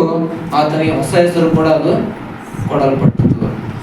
ಆದಿಕಾಂಡ 32ನೇ ಅಧ್ಯಾಯ 22ರಿಂದ 32ನೇ ವಾಕ್ಯದಲ್ಲಿ ನಾವು ಅದನ್ನು ಓದಬಹುದು. ಮನೆಗೆ ಓದುವಂತರಾಗಿರಿ. ಯಾಕೋಬ್ ಒಬ್ಬನೇ ಉಳಿದಿದ್ದ. ಹೇಗೆ ಆ ಒಂದು ಯಬೋಕ್ ಎಂಬ ಸ್ಥಳದಲ್ಲಿ ಯಾಕೋಬ್ ಒಬ್ಬನೇ ಉಳಿದಿದ್ದನು, ಆ ಒಂದು ಅನುಭವ ನಿಮ್ಮ ಜೀವಿತದಲ್ಲಿ ಆಗಿದೆಯಾ? ಯಾರ ಜೀವಿತದಲ್ಲಿ ಆದರೂ ನಾವು ಅಲೋನ್ ಆಗಿರುವುದು ಆ ಫೀಲ್ ಆಗಿದೆ, ಆಗ್ಯದ ಅಂತ ಯಾರಿಗೆ ಆಗಿಲ್ಲ? ನನಗಂತೂ ಬಹಳ ಆಗಿದೆ, ಬಹಳ ಬದಲಾವಣೆ ಕೂಡ ಆಗಿದೆ. ಎಲ್ಲಿ ಒಬ್ಬೊಂಟಿಗನಾಗಿದ್ದೀನಿ, ನನ್ನ ಹತ್ರ ಯಾರು ಇಲ್ಲ, ನನಗೆ ಸಹಾಯಕರು ಯಾರು ಇಲ್ಲ ಎಂಬುದಾಗಿ ಯಾವಾಗ ನಿಮಗೆ ಅನಿಸ್ತದೆ, ಒಬ್ಬೊಬ್ಬರಾಗಿ ಇರ್ತೀರಿ, ಆ ಒಂದು ಸ್ಥಳ ಅದು ಬದಲಾವಣೆಯ ಸ್ಥಳ ಆಗಿದೆ ಪ್ರಿಯರೇ. ಅಲ್ಲಿ ನೋಡ್ರಿ, ನೀವು ಏಕಾಂಗಿಯಾಗಿರುವಾಗ ಅದು ಸಾಮಾನ್ಯವಾಗಿ ಒಂದು ಉದ್ದೇಶಕ್ಕಾಗಿ ದೇವರು ನಿಮ್ಮ ಜೀವನದಲ್ಲಿ ಏನನ್ನಾದರೂ ಮಾಡಲು ಸಿದ್ಧನಾಗುತ್ತಿದ್ದಾನೆ. ನೀವು ಒಬ್ಬೊಬ್ಬರಾಗಿ ಅಂದ್ರೆ ಅಲೋನ್ ಫೀಲ್ ಮಾಡ್ಕೊಳ್ಳುತ್ತೀರಿ ಅಂದ್ರೆ ದೇವರು ನಿಮ್ಮ ಜೀವಿತದಲ್ಲಿ ಏನೋ ಒಂದು ದೊಡ್ಡ ಕಾರ್ಯ ಮಾಡಲು ಆತನು ಬಯಸುತ್ತಿದ್ದಾನೆ ಎಂಬುದರ ಅರ್ಥ ಪ್ರಿಯರೇ. ಗುಂಪಿನೊಂದಿಗೆ ಹೊಂದಿಕೊಳ್ಳಲು ಪ್ರಯತ್ನಿಸುವುದನ್ನು ಬಿಟ್ಟು ಬಿಡ್ರಿ. ಗುಂಪಿನಲ್ಲಿ ಎಲ್ಲ ನಾವು ಪಡ್ಕೋತೀವಲ್ಲ, ಯಾರಿಗೆ ಪ್ರೇಯರ್ ಮಾಡ್ರಿ, ಬರ್ರಿ ಎಲ್ಲರಿಗೂ ಸರ್ ಪ್ರೇಯರ್ ಅಂತ ನೀನು ಚೆಲ್ಲದ, ಯಾರ ಮೇಲೆ ಬೀಳ್ತದ, ಯಾರ ಮೇಲೆ ಬೆಳಕಿಲ್ಲ. ಬಟ್ ನೀವು ನಿಜವಾಗ್ಲೂ ನೀರಲ್ಲಿ ಮುಳುಗಬೇಕಂದ್ರೆ ಒಬ್ಬೊಬ್ಬರಾಗಿದ್ದಾಗ ಆ ಅನುಭವ ನೀವು ಮಾಡಿ ನೋಡ್ರಿ. ದೇವರನ್ನು ನಿಮ್ಮ ಜೀವಿತ ದೇವರಿಗೆ ಕೊಟ್ಟು ನೋಡ್ರಿ. ನೀವು ಒಬ್ಬರಾಗಿದ್ದಾಗ ದೇವರು ನಿಮ್ಮ ಜೀವಿತ ಹೇಗೆ ಮಾರ್ಪಡಿಸ್ತಾನೆ ಅದು ನೋಡುವಂತರಾಗಿರಿ. ದೇವರು ನಿಮ್ಮನ್ನು ಒಂದು ಒಂದು ದೈವಿಕ ಬಹಿರಂಗ ಪಡಿಸುವಿಕೆಗೆ ಪ್ರತ್ಯೇಕವಾಗಿ ಇರಿಸುತ್ತಾನೆ. ಪ್ರತ್ಯೇಕವಾಗಿ ನಿಮಗೆ ಇರಿಸ್ತಾನೆ ಅಂದ್ರೆ ಗುಂಪಿನಿಂದ ತೆಗೆದು ಪ್ರತ್ಯೇಕವಾಗಿ ಮಾಡ್ತಾನೆ. ಯಾಕಂದ್ರೆ ಆತನ ಕಾರ್ಯ ನಿಮ್ಮ ಮುಖಾಂತರ ಮಾಡುವುದಕ್ಕಾಗಿ. ಕರೆಯಲ್ಪಟ್ಟವರು ಬಹಳ ಜನ, ಆರಿಸಲ್ಪಟ್ಟವರು ಕೆಲವೇ ಜನ. ಆ ಆರಿಸಲ್ಪಟ್ಟಂತಹ ಗುಂಪಿನಲ್ಲಿ ನಾವು ಇರಬೇಕು ಹೊರತಾಗಿ ಕರೆಯಲ್ಪಟ್ಟವರ ಗುಂಪಿನಲ್ಲಿ ಇರಬಾರದು ಪ್ರಿಯರೇ. ನಾವು ಪ್ರತಿಯೊಬ್ಬರಲ್ಲಿ ನಾನು ಒಂದು ಎನ್ಕರೇಜ್ ಮಾಡಲು ಬಯಸ್ತೇನೆ ಏನಂದ್ರೆ, ನೀವೆಲ್ಲರೂ ಕರೆಯಲ್ಪಟ್ಟವರಲ್ಲ, ಆರಿಸಲ್ಪಟ್ಟವರಾಗಿದ್ದೀರಿ. ನೀವು ಪ್ರತಿ ಭಾನುವಾರ ಸುಮ್ಮನೆ ಚರ್ಚಿಗೆ ಬಂದು ಹಿಂದಕ್ಕೆ ಹೋಗುವವರಲ್ಲ, ದೇವರ ಕಾರ್ಯದಲ್ಲಿ ಭಾಗಿಯಾಗಿ ದೇವರ ರಾಜ್ಯದ ವಿಸ್ತರಣೆಯಲ್ಲಿ ನೀವು ಕೂಡ ಒಂದು ಪಾಲುಗಾರರಾಗಿದ್ದೀರಿ ಎಂಬುದಾಗಿ. ಅದಕ್ಕಾಗಿ ದೇವರು ಒಂದು ವೇಳೆ ನಿಮ್ಮನ್ನು ಅಲೋನ್ ಆಗಿ ಕರೆದುಕೊಂಡು ಹೋಗ್ತಾರೆ ಅಂದ್ರೆ ನಿಮ್ಮ ಜೀವಿತದಲ್ಲಿ ಏನಾದರೂ ಅದನ್ನು ದೊಡ್ಡ ಕಾರ್ಯ ಮಾಡಲು ಬಯಸ್ತಾನೆ ಪ್ರಿಯರೇ. ಮತ್ತು ಇಲ್ಲಿ ಯಬ್ಬೋಕ್ನಲ್ಲಿ ಯಾಕೋಬ ತನ್ನ ನೈಸರ್ಗಿಕ ಸಂಪನ್ಮೂಲಗಳ ಒಂದು ಕೊನೆಯಲ್ಲಿದ್ದನು. ಅಂದ್ರೆ ನಮ್ಮ ಶಾರೀರಿಕವಾಗಿ ಏನೆಲ್ಲ ಬೇಕಾಗಿದೆ ಅದರ ಒಂದು ಕೊನೆಯಲ್ಲಿ ಇದ್ದಾನೆ ಪ್ರಿಯ. ಅವನ ಹಿಂದೆ ನೋಡ್ರಿ, ಆತನು ಎಂತ ಸ್ಥಳಕ್ಕೆ ಬಂದಿದ್ದಾನೆ. ಹಿಂದೆ ತನ್ನ ಮಾವ ಈತನಿಗೆ ಸತ್ತೊಡಿಬೇಕೆಂಬುದಾಗಿ ಬೆನ್ನತ್ತಿದ್ದಾನೆ. ಎದುರು ನೋಡಿದ್ರೆ ತನ್ನ ಅಣ್ಣ ಈತನಿಗೆ ಸತ್ತೊಡಿಬೇಕೆಂಬುದಾಗಿ ಕಾಯ್ತಾ ಕೂತಿದ್ದಾನೆ. ಆತನಿಗೆ ಎಲ್ಲಿಯೂ ಕೂಡ ಹೋಗಲು ಅವಶ್ಯಕತೆ ಜಗನೇ ಇಲ್ಲ. ಹಿಂದೆ ಹೋದ್ರೆ ಮಾವ ಸತ್ತೊಡಿತಾನೆ, ಎದುರೋದ್ರೆ ಅಣ್ಣ ಸತ್ತೊಡಿತಾನೆ. ಟೋಟಲ್ ಆಗಿ ಆತನ ಇಂಥ ಒಂದು ಪರಿಸ್ಥಿತಿಯಲ್ಲಿ ಇದ್ದಾನೆ ಅಂದ್ರೆ ನನ್ನ ಜೀವಿತ ಮುಗ್ದೇ ಹೋಯ್ತು. ದೇವರು ಹೇಳ್ತಾನೆ, ಎಲ್ಲಿ ನಿಮ್ಮ ಜೀವಿತ ಮುಗಿದು ಹೋಯ್ತು ಎಂಬುದಾಗಿ ನೀವು ಅನ್ಕೋತೀರಿ, ಅಲ್ಲೇ ಪ್ರಾರಂಭ ಆಗುವಂತದ್ದಾಗಿದೆ. ಒಂದು ಗೋಧಿ ಬೀಜ ಭೂಮಿಯಲ್ಲಿ ಸಾಯದಿದ್ದರೆ ಅದು ಮೊಳಕೊಡಿದು ಫಲ ಕೊಡೋದಕ್ಕೆ ಆಗುವುದಿಲ್ಲ. ಹಾಗೆ ನೀವು ನಿಮ್ಮ ಲೌಕಿಕವಾದಂತಹ ಶಾರೀರಿಕವಾದಂತಹ ಇಚ್ಛೆಗಳಿಗೋಸ್ಕರ ಸಾಯದಿದ್ದರೆ ನೀವು ಫಲ ಕೊಡುವುದಕ್ಕೆ ಆಗುವುದಿಲ್ಲ. ಇಲ್ಲಿ ಮಹತ್ವವಾದಂತಹ ಒಂದು ತಿರುವು ನಾವು ನೋಡುವುದಕ್ಕೆ ಇಲ್ಲಿ ಸಿಗ್ತದೆ. ಏನಂದ್ರೆ, ಯಾಕೋಬನು ನೋಡುವಾಗ ನೀವು ಬಂಡೆ ಮತ್ತು ಗಟ್ಟಿಯಾದ ಸ್ಥಳದ ನಡುವೆ ಇರುವಾಗ ಮತ್ತು ನೈಸರ್ಗಿಕ ಜಗತ್ತಿನಲ್ಲಿ ನಿಮಗೆ ಯಾವುದೇ ಆಯ್ಕೆಗಳಿಲ್ಲ ಎಂದು ತೋರುತ್ತದೆ. ಆಗ ದೇವರು ಅಂತಿಮವಾಗಿ ನಿಮ್ಮ ಗಮನವನ್ನು ಸೆಳೆಯಬಹುದು. ಒಬ್ಬ ಮನುಷ್ಯನು ಕಾಣಿಸಿಕೊಂಡು ರಾತ್ರಿ ಇಡೀ ಯಾಕೋಬನೊಂದಿಗೆ ಹೋರಾಡಿದನು ಎಂದು ಬೈಬಲ್ ಹೇಳ್ತದೆ. ಒಬ್ಬ ದೇವ ಮನುಷ್ಯನು ಯಾಕೋಬನೊಟ್ಟಿಗೆ ಆತನು ಇಡೀ ರಾತ್ರಿಯೆಲ್ಲ ಆತನು ಸೆಣೆದಾಡಿದನು, ಅಂದ್ರೆ ಕುಸ್ತಿ ಆಡಿದನು ಎಂಬುದಾಗಿ ಬೈಬಲ್ ಹೇಳ್ತದೆ. ಮತ್ತು ಇದು ಒಂದು ಆತ್ಮಿಕ ಜೀವಿ ಎಂದು ನಾವು ನಂತರ ಅದನ್ನು ಅಂದ್ರೆ ಅದು ಯಾವ ಮನುಷ್ಯ ಅಂದ್ರೆ ದೈವಿಕ ಮನುಷ್ಯನು ಎಂಬುದಾಗಿ ನಾವು ಕಲಿತಿದ್ದೇವೆ. ಅದರ ಅವತಾರ ಕ್ರಿಸ್ತನೆಂದು ನಾವು ಭಾವಿಸಲಾಗಿದೆ ಪ್ರೇರಣೆ. ಹಳೆಯ ಒಡಂಬಡಿಕೆಯಲ್ಲಿ ದೇವ ಮನುಷ್ಯನ ಎಂಬುದಾಗಿ ನೋಡುತ್ತೇವೆ. ನಾವು ಹೊಸ ಒಡಂಬಡಿಕೆಯಲ್ಲಿ ನಾವು ಜೀವಿಸುತ್ತಿರುವಾಗ ಆ ಮನುಷ್ಯ ಯೇಸು ಕ್ರಿಸ್ತನು ಆಗಿದ್ದಾನೆ. ಬೆಳಗಾಗುತ್ತಿದ್ದಂತೆ ಅವನು ಯಾಕೋಬನ ತೊಡೆಯನ್ನು ಮುಟ್ಟಿದನು ಮತ್ತು ನರಹುಲಿಯು ಕುಗ್ಗಿತು, ಅವನನ್ನು ಶಾಶ್ವತವಾಗಿ ಕುಂಟಿಸಿತು. ಅವನ ಜೀವನದುದ್ದಕ್ಕೂ ಯಾಕೋಬ ಓಡಿದನು. ಅಂದ್ರೆ ಯಾಕೋಬನ ಜೀವನದ ಉದ್ದಕ್ಕೂ ಆತನ ಏನ್ ಮಾಡಿದ್ರು, ಓಡ್ತಾ ಇದ್ವಿ. ಇಲ್ಲಿಂದ ಅಲ್ಲಿಗೆ, ಅಲ್ಲಿಂದ ಇಲ್ಲಿಗೆ, ಇಲ್ಲಿಂದ ಅಲ್ಲಿಗೆ. ಅನೇಕರ ಜೀವಿತದಲ್ಲಿ ನಾವು ಏನ್ ಮಾಡ್ತೇವೆ, ಸ್ಥಿರತೆ ಇರುವುದಿಲ್ಲ ಪ್ರಿಯರೇ. ಒಂದು ಸ್ಥಳದಲ್ಲಿ ನಾವು ಸ್ಥಿರದಿಂದ ಇರುವುದಿಲ್ಲ. ಆ ಸ್ಥಳ ಬಿಟ್ಟು ಈ ಸ್ಥಳಕ್ಕೆ, ಈ ಸ್ಥಳ ಬಿಟ್ಟು ಈ ಸ್ಥಳಕ್ಕೆ ಬರೇ ನಾವು ಓಡಾಡೋ ಆಗ್ತೇವೆ. ಒಂದು ವೇಳೆ ಅಂತವರು ಇರುವುದಾದರೆ ದೇವರು ನಿಮಗೆ ಸ್ಟಾಪ್ ಮಾಡ್ತಾನೆ, ಸ್ಥಿರತೆಯನ್ನು ಆತನು ಕೊಡುವಾತನಾಗಿದ್ದಾನೆ. ಅವನು ಏಸಾವನಿಂದ, ಲಾಬಾನನಿಂದ, ಕಾನಾನ್ನಿಂದ ಮತ್ತು ಹಾರಾನ್ನಿಂದ ಓಡಿ ಹೋದನು. ಆದ್ದರಿಂದ ದೇವರು ಅವನ ಮಾಂಸದ ಬದಲಿಗೆ, ಅಂದ್ರೆ ಅವನ ಶರೀರದ ಬದಲಿಗೆ ದೇವರ ಮೇಲೆ ಅವಲಂಬಿಸುವಂತೆ ಅವನ ಈ ಒಂದು ಆತನಲ್ಲಿರುವಂತಹ ಬಲವಾದ ಆ ಒಂದು ಶಕ್ತಿಯನ್ನು ಆತನು ದುರ್ಬಲಗೊಳಿಸಿದನು ಎಂಬುದಾಗಿ. ಯಾಕೋಬನು ಶಕ್ತಿ, ಆತನಲ್ಲಿರುವಂತಹ ಶಕ್ತಿ ಎಲ್ಲವೂ ಯಾಕೆ ದುರ್ಬಲಗೊಂಡಿತ್ತು ಅಂದ್ರೆ ಆತನ ಜೀವನದುದ್ದಕ್ಕೂ ಆತನ ಮೇಲೆ ಆತನ ಆತುಕೊಂಡಿದ್ದನು. ಅದು ದೇವರ ಮೇಲೆ ಅವಲಂಬಿತವಾಗಿ ಇರುವುದಕ್ಕಾಗಿ ಅವನಿಗೆ ಬಲಹೀನನಾಗಿ ಮಾಡಿದನು ಎಂಬುದಾಗಿ ನಾವು ನೋಡುತ್ತೇವೆ. ಇದೇ ರೀತಿಯಾಗಿ ನಾವು ಮುಂದೆ ನಾವು ನೋಡುವಾಗ ಆತನ ಒಂದು ಜೀವಿತ ಈ ರೀತಿಯಾಗಿ ಏನಂದ್ರೆ ನೀವು ಜೀವನವು ಹೇಗೆ ಬದಲಾಗಬೇಕು ಎಂಬುದಕ್ಕೆ ಇದು ಒಂದು ಉದಾಹರಣೆ ಆಗಿದೆ. ನಿಮ್ಮ ಒಂದು ಜೀವನ ಹೇಗೆ ಆಗಬೇಕು ಎಂಬುದಕ್ಕೆ ಇದು ಒಂದು ಉದಾಹರಣೆ ಆಗಿದೆ. ನೀವು ಸ್ವಾಭಾವಿಕವಾಗಿ ಹೋರಾಡುವುದನ್ನು ಬಿಟ್ಟು ಬಿಡಬೇಕು ಮತ್ತು ದೇವರು ನಿಮ್ಮ ಜೀವನದಲ್ಲಿ ಬದಲಾವಣೆಯನ್ನು ಅಲೌಕಿಕವಾಗಿ ಪ್ರಭಾವಿಸಲಿ. ದೇವರು ನಿಮ್ಮಲ್ಲಿ ತನ್ನ ಉದ್ದೇಶವನ್ನು ಸಾಧಿಸುವವರೆಗೆ ನಿಮ್ಮೊಂದಿಗೆ ಹೋರಾಡುತ್ತಾನೆ. ನಿಮ್ಮ ತಪ್ಪು ವರ್ತನೆಗಳು, ಅಭ್ಯಾಸಗಳು ಮತ್ತು ವ್ಯಸನಗಳೊಂದಿಗೆ ಅವನು ಸೆಣಸಾಡುತ್ತಾನೆ. ಅವನು ರಾತ್ರಿಯ ಕತ್ತಲೆಯ ಮೂಲಕ ಮುಂಜಾನೆ ಮುಗಿಯುವವರೆಗೂ ಇರುತ್ತಾನೆ ಮತ್ತು ನೀವು ನಿಮ್ಮ ರಕ್ಷಣೆಯನ್ನು ಸ್ವೀಕರಿಸುವಂತರಾಗಿದ್ದೀರಿ.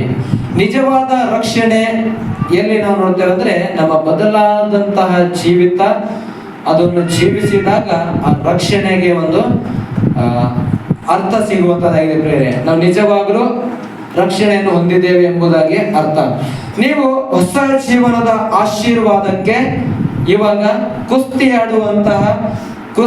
ಆಡುವ ಮೂಲಕ ನೀವು ಪ್ರವೇಶಿಸುವುದಿಲ್ಲ. ಆದರೆ ದೇವರಿಗೆ ನೀವು ದೇವರ ವಾಕ್ಯಕ್ಕೆ ಅಂಟಿಕೊಳ್ಳುವುದು ಅದು ಪ್ರಾಮುಖ್ಯತೆಯಾಗಿದೆ. ಅದರ ಮೂಲಕನೇ ಮತ್ತು ಹೊಸ ಜೀವನವನ್ನು ಆತನ ಶಕ್ತಿಯ ಮೂಲಕ ಬದುಕಲು ಅನುಮತಿಸುವ ಮೂಲಕ ನೀವು ಅದನ್ನು ಹೊಸ ಜೀವನವನ್ನು ಮಾಡುವುದಕ್ಕೆ ನೀವು ಆಗುವಂತದ್ದಾಗಿದೆ. ಮತ್ತು ದೇವರು ಯಾಕೋಬನಿಗೆ ಹೊಸ ಹೆಸರನ್ನು ಕೊಟ್ಟನು. ಏನು ಹೆಸರು ಅಂದ್ರೆ ಯಾಕೋಬ ಹೋಗಿ ಇಸ್ರಾಯೇಲ್ ಎಂಬುದಾಗಿ ಬಂದಿತ್ತು. ನೋಡ್ರಿ, ದೇವರು ಯಾಕೋಬನಿಗೆ ಹೊಸ ಹೆಸರನ್ನು ಕೊಟ್ಟನು. ಹಿಂದೆ ಹೇಳಿದಂತೆ ಯಾಕೋಬನ ಹೆಸರು ಬದಲಾವಣೆ ಮಾಡುವ ಅಥವಾ ದುರ್ಬಲಗೊಳಿಸುವವನು ಎಂದರ್ಥ. ಪ್ರತಿ ಬಾರಿ ಯಾರಾದರೂ ಅವನ ಹೆಸರನ್ನು ಕರೆದರೆ ಅದು ಅವನ ಹಳೆಯ ಸ್ವಭಾವವನ್ನು ಮತ್ತು ಅವನ ಒಂದು ಶಾರೀರಿಕ ಜೀವನದ ಒಂದು ಆತ್ಮಿಕ ಅಂದ್ರೆ ಸ್ಪಿರಿಚುವಲ್ ಸ್ಟ್ರಾಂಗ್ ಹೋಲ್ಡ್ಗೆ ಅದು ಪ್ರತಿಬಿಂಬಿಸುತ್ತಿತ್ತು. ಆದ್ದರಿಂದ ದೇವರು ಅವನಿಗೆ ಹೊಸ ಹೆಸರನ್ನು ಕೊಡ್ತಾನೆ. ಅದರ ಹೆಸರು ಇಸ್ರಾಯೇಲ್ ಎಂಬುದಾಗಿ. ಇಸ್ರಾಯೇಲ್ ಅಂದರೆ ದೇವರು ಮತ್ತು ಮನುಷ್ಯರೊಂದಿಗೆ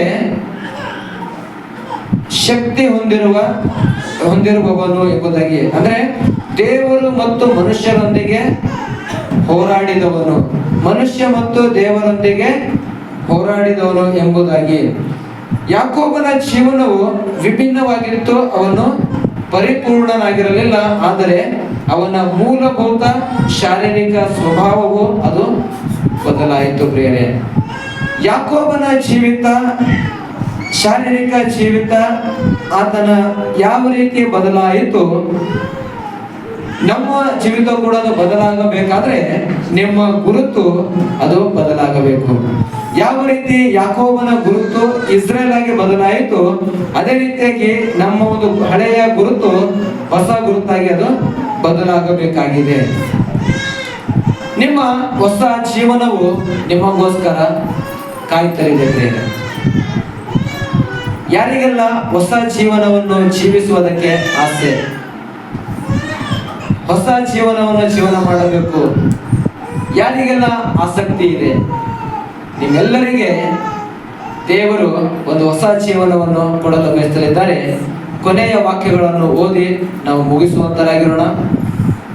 ಫಿಲಿಪ್ಪಿಯದವರೆಗೆ ಬರೆದ ಪತ್ರಿಕೆ 1ನೇ ಅಧ್ಯಾಯ 6ನೇ ವಾಕ್ಯ. Philippians chapter 1 verse 6.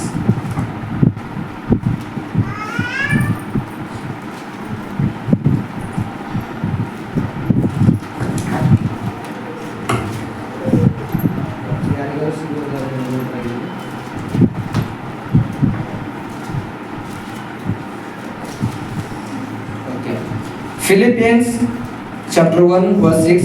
ಈ ಒಳ್ಳೆಯ ಕೆಲಸವನ್ನು ನಿಮ್ಮಲ್ಲಿ ಪ್ರಾರಂಭಿಸಿದಾತನು ಅದನ್ನು ನಡೆಸಿಕೊಂಡು ಯೇಸು ಕ್ರಿಸ್ತನ ಬರುವ ದಿನದೊಳಗಾಗಿ ಸಿದ್ಧಿಗೆ ತರುವೆನೆಂದು ನನಗೆ ಭರವಸೆ ಉಂಟು. ನೋಡ್ರಿ, ಯಾಕೋಬನ ಅನೇಕ ವೈಫಲ್ಯಗಳ ಹೊರತಾಗಿಯೂ ಅನೇಕ ಆತನ ಪ್ರಯತ್ನ ಪಟ್ಟನು, ಫೇಲ್ ಆದನು. ಆದರೂ ಕೂಡ ದೇವರು ನಿರಂತರವಾಗಿ ಆತನ ಜೀವಿತದಲ್ಲಿ ಕೆಲಸ ಮಾಡ್ತಾ ಇದ್ದನು. ಅದೇ ರೀತಿಯಾಗಿ ನಿಮ್ಮ ಅನೇಕ ವೈಫಲ್ಯಗಳ ಅಂದ್ರೆ ನಿಮ್ಮ ಫೇಲ್ಯೂರ್ಗಳ ಹೊರತಾಗಿಯೂ ದೇವರು ನಿಮ್ಮ ಜೀವನದಲ್ಲಿ ಆತನು ಕೆಲಸ ಮಾಡ್ತಾ ಇದ್ದಾನೆ ಪ್ರಿಯರೇ. ದೇವರು ವಾಗ್ದಾನ ಮಾಡಿದ ಆತನು ಸುಮ್ಮನೆ ಕುಳಿತುಕೊಳ್ಳುವುದಿಲ್ಲ. ಅವರು ನಿಮ್ಮನ್ನು ಆತನು ಏನೇನು ಹೇಳಿದ್ದಾನೆ ಅದನ್ನು ಮಾಡ್ತಾನೆ ಎಂಬುದಾಗಿ. ನೀವು ಎಷ್ಟೆಲ್ಲಾ ಪ್ರಯತ್ನ ಪಟ್ಟು ನೀವು ಫೇಲ್ ಆಗಿರಬಹುದು, ಅದರ ನಿಮಿತ್ತವಾಗಿಯೂ ಆದ್ರೂ ಕೂಡ ದೇವರು ನಿಮ್ಮ ಜೀವಿತದಲ್ಲಿ ಆತನು ಕೆಲಸ ಮಾಡ್ತಾ ಇದ್ದಾನೆ ಪ್ರೇರೆ. ಇದರ ಕುರಿತಾಗಿ ಈ ವಾಕ್ಯದಲ್ಲಿ ಹೇಳಿರುವ ಪ್ರಕಾರ ನಿಮಗೆ ಆ ಒಂದು ಭರವಸೆ ಇರಬೇಕಾಗಿದೆ. ದೇವರು ನನ್ನ ಜೀವಿತದಲ್ಲಿ ಕೆಲಸ ಮಾಡ್ತಾ ಎಂಬುದರ ಕುರಿತಾಗಿ ನಿಮಗೆ ಭರವಸೆ ಇರಬೇಕಾಗಿದೆ ಪ್ರಿಯರೇ. ನಿಮ್ಮಲ್ಲಿ ಒಳ್ಳೆಯ ಕೆಲಸವನ್ನು ಪ್ರಾರಂಭಿಸಿದವನು ಯೇಸು ಕ್ರಿಸ್ತನ ದಿನದವರೆಗೆ ಅದನ್ನು ನಿರ್ವಹಿಸುವನು. Amen, hallelujah. ಬೆಥೆಲ್ನಲ್ಲಿ ದೇವರು ಈಗಾಗಲೇ ತನಗಾಗಿ ಒದಗಿಸಿದ ಆತ್ಮಿಕ ಆನುವಂಶಿಕತೆಯನ್ನು ಪಡೆದುಕೊಳ್ಳುವ ಮೊದಲು ಯಾಕೋಬನು ಅನೇಕ ವರ್ಷಗಳನ್ನು ಆತನು ವ್ಯರ್ಥ ಮಾಡಿದನು. ಅದೇ ರೀತಿಯಾಗಿ ನಾವು ಕೂಡ ಅನೇಕ ವರ್ಷಗಳು ವ್ಯರ್ಥ ಮಾಡಿರುತ್ತೇವೆ.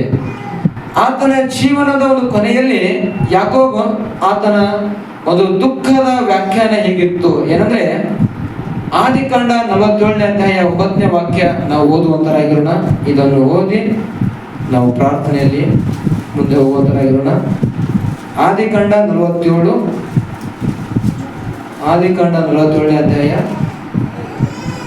9ನೇ ವಾಕ್ಯ ಹೀಗೆ ಹೇಳುತ್ತದೆ, ಯಾಕೋಬನು ನಾನು ಲೋಕದಲ್ಲಿ ಸಂಚಾರ ಮಾಡಿದ್ದು 130 ವರ್ಷಗಳೇ. ನಾನು ಜೀವಿಸಿರುವ ಕಾಲವು ಸ್ವಲ್ಪವಾಗಿಯೂ ದುಃಖಕರವಾಗಿಯೂ ಇತ್ತು. ನನ್ನ ಪಿತೃಗಳು ಲೋಕಯಾತ್ರೆ ಮಾಡಿದಷ್ಟು ವರ್ಷಗಳು ನನಗಾಗಿಲ್ಲ ಎಂದು ಹೇಳಿದನು. ಹಲ್ಲೆಲೂಯಾ. ಆತನು ತನ್ನ ತೀರ್ಥ ಯಾತ್ರೆಯ ವರ್ಷಗಳ ದಿನಗಳು 130 ವರ್ಷಗಳು ಎಂಬುದಾಗಿ ಆತನು ಗುರುತಿಸಲ್ಪಟ್ಟಿದ್ದಾನೆ. ಸ್ವಲ್ಪ ಇದ್ರೂ ಕೂಡ ಆ ಎಲ್ಲ ದಿನಗಳು ಕೆಟ್ಟ ದಿನಗಳೇ ಆಗಿದ್ದವು, ಕಷ್ಟದ ದಿನಗಳೇ ಆಗಿದ್ದವು. ಈಗ ನೋಡುವಾಗ ಏನಂದ್ರೆ, ಯಾಕೋಬನು ಮಾಡಿದಂತೆ ನಿಮ್ಮದೇ ದಾರಿಯಲ್ಲಿ ಸಾಗುತ್ತಾ ಶರೀರದಲ್ಲಿ ನೀವು ಹೋರಾಡುತ್ತಾ ಪಾಪ, ವ್ಯಸನ ಮತ್ತು ನಕಾರಾತ್ಮಕವಾದಂತಹ ಒಂದು ಭಾವನೆಗಳ ಆತ್ಮಿಕ ಒಂದು ಕೋಟೆಗಳಿಂದ ನೀವು ಬಂಧಿತರಾಗಿ ವರ್ಷಗಳನ್ನು ವ್ಯರ್ಥ ಮಾಡಬೇಡ್ರಿ. ನಿಮ್ಮ ಹೊಸ ಜೀವನವು ಇದೀಗ ನಿಮಗಾಗಿ ಕಾಯುತ್ತಿದೆ. ಕುಸ್ತಿಯನ್ನು ನಿಲ್ಲಿಸಿ ಮತ್ತು ದೇವರ ವಾಕ್ಯವನ್ನು ಅಂಟಿಕೊಳ್ಳುವುದನ್ನು ನೀವು ಪ್ರಾರಂಭಿಸಿರಿ. ದೇವರಿಂದ ನಿಮ್ಮ ಹೊಸ ಗುರುತನ್ನು ಸ್ವೀಕರಿಸಿ ಹಿಂದಿನದಕ್ಕೆ ಬೆನ್ನು ತಿರುಗಿಸಿ ಮತ್ತು ಬದಲಾದ ಜೀವನವನ್ನು ಅನುಭವಿಸಲು ಪ್ರಾರಂಭಿಸುವಂತರಾಗಿದೆ. ನಿಮ್ಮ ಹೊಸ ಜೀವನಕ್ಕೆ ಗಮನವನ್ನು ನೀಡುವ ಹೊಸ ದೃಷ್ಟಿಯನ್ನು ದೇವರು ನಿಮಗೆ ನೀಡಲು ಬಯಸುತ್ತಾನೆ. ಯಾರೆಲ್ಲ ಈ ಹೊಸ ಜೀವನವನ್ನು ದೇವರಿಂದ ಪಡೆದುಕೊಳ್ಳಲು ಬಯಸಲಿದ್ದೀರಿ, ನೀವು ನಿಮ್ಮ ಹೃದಯದಲ್ಲಿ ದೇವರನ್ನು ಸ್ವೀಕಾರ ಮಾಡಿಕೊಳ್ಳ್ರಿ. ದೇವರೇ, ಯಾಕೋಬನು ಹೇಳಿದ ಹಾಗೆ ನನ್ನ ಇಷ್ಟೆಲ್ಲ ದಿನಗಳು ಅದು ವ್ಯರ್ಥವಾಗಿದೆ, ಕಷ್ಟಕರವಾದಂತಹ ದಿನಗಳು ಆಗಿದ್ದವು. ಇವಾಗ ನನಗೆ ಗೊತ್ತಾಗಿದೆ ನಿನ್ನ ಅವಶ್ಯಕತೆ ಇದೆ ಎಂಬುದಾಗಿ.